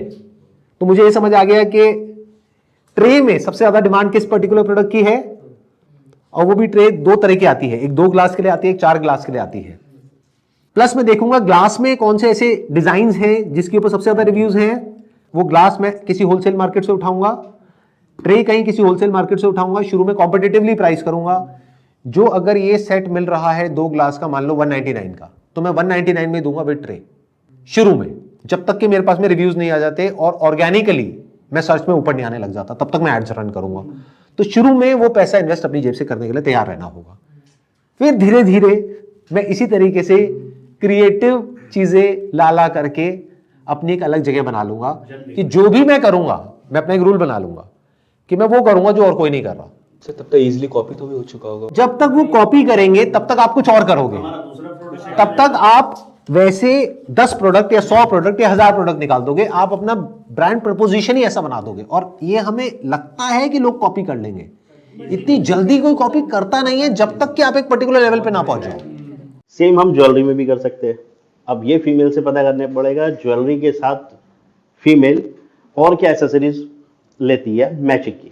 सपोज अगर ग्रीन कलर की ज्वेलरी ली, स्टोन्स है, तो ग्रीन कलर के नेल पेंट भी चाहिए होंगे, ग्रीन कलर का बैंड चाहिए होगा, वो हम उसमें एड ऑन करके सेल कर सकते हैं। उसमें मेरे को डाउट है जो आप कह रहे हैं, बट ये तो मेरे को एक क्लियर प्रोपोजिशन नजर आ रहा है, क्योंकि वहां पे कॉम्बोज वगैरह वो सब चलते हैं ऑलरेडी, है ना। तो ये I think this is a good idea. Anything else, और किसी के माइंड में कुछ आ रहा है अगर ऐड करना चाहें तो, नहीं तो let's wrap up this conversation. I think आज काफ़ी हमने वैल्यू जनरेट करी है उन लोगों के लिए जो इस वीडियो को देखने वाले हैं, उनको बहुत कुछ सीखने को मिलेगा। एक तो उनके वो मिथ टूटेंगे कि हम एकदम से उसको शुरू कर देंगे और करोड़ों में खेल जाएंगे, ऐसा नहीं होने वाला है। शुरू में आपके पास में 5-10 लाख रुपए होना चाहिए, बट लेकिन सर 5-10 लाख मेरे पास है, मेरे को ढंग के लोग ही नहीं मिल रहे, मेरा वो पैसा बंद करे जा रहे हैं। ढंग के लोग कभी मिलेंगे भी नहीं, पहले ढंग का लोग खुद बनना पड़ेगा, और कोई दूसरा तरीका नहीं है। जब आप ढंग के लोग बन जाओगे तो आपके साथ में अपने आप ही ढंग के लोग जुड़ेंगे, और कोई सोल्यूशन नहीं है। अगर आप ये सोच रहे हो कि कोई और आकर के आपका बिजनेस बिल्ड करके चला जाएगा, तो ना तो कोई एजेंसी करेगी, ना कोई पर्सन करेगा, ना कोई एम्प्लॉय करेगा। पहले खुद करना पड़ेगा, खुद अपने हाथ से सीखना पड़ेगा। कहते हैं ना, अपने हाथ गंदे करने पड़ेंगे, तब आप खुद कुछ कर सकते हो, नहीं तो लोग बेवकूफ बना के चले जाएंगे। क्योंकि सर जब आपको खाना बनाना आता है तभी आप रेस्टोरेंट खोल सकते हो, बिना उसके भी खोल सकते हो अगर बहुत पैसा है तो, क्योंकि फिर कोई ऐसा इंसान चाहिए जो कि उस पैसे के लिए वो उस लेवल का खाना बना सके जो आपको टेस्ट करना आता है। अब टेस्ट करना तो आना चाहिए, ना आपको खाना टेस्ट करना आता है ना बनाना आता है, तो बिजनेस पक्का फेल होगा। दोनों में से एक काम तो आना चाहिए। चलिए, wish you all the best, thank you so much for coming. आप लोगों के आने से बहुत वैल्यू ऐड हुई है वो लोग जो देख रहे हैं उनकी लाइफ में, so thank you so much for coming. It means a lot to me and I am sure it means a lot to everybody who is watching this video. Thank you so much, see you guys, thank you ji. अच्छा, वो लोग जो अभी और मेरे sessions में आना चाहते हैं तो आप हमें ईमेल कर सकते हैं info@sandeepmaheshwari.com पे, जहां पे आप बताएंगे कि किस पर्टिकुलर टॉपिक के ऊपर आप इस तरह का डिस्कशन करना चाहते हैं, तो उस तरह के ही लोगों को हम बुलाएंगे। फॉर एग्जाम्पल, इफ यू से कि I have done masters in psychology, तो आप सब्जेक्ट लाइन में लिखेंगे साइकोलॉजी, और फिर उस तरह से जिन्होंने भी सब्जेक्ट लाइन में लिखा होगा उसमें से हम 8-10 लोगों को शॉर्टलिस्ट करके यहां पे बुलाएंगे, और फिर वो डिस्कशन होगा उसी टॉपिक के ऊपर, और इस तरह की और वीडियोस आएंगी। आप बताना नीचे कमेंट सेक्शन में आपको कैसा लगा ये video. Wish you all the best, thank you so much.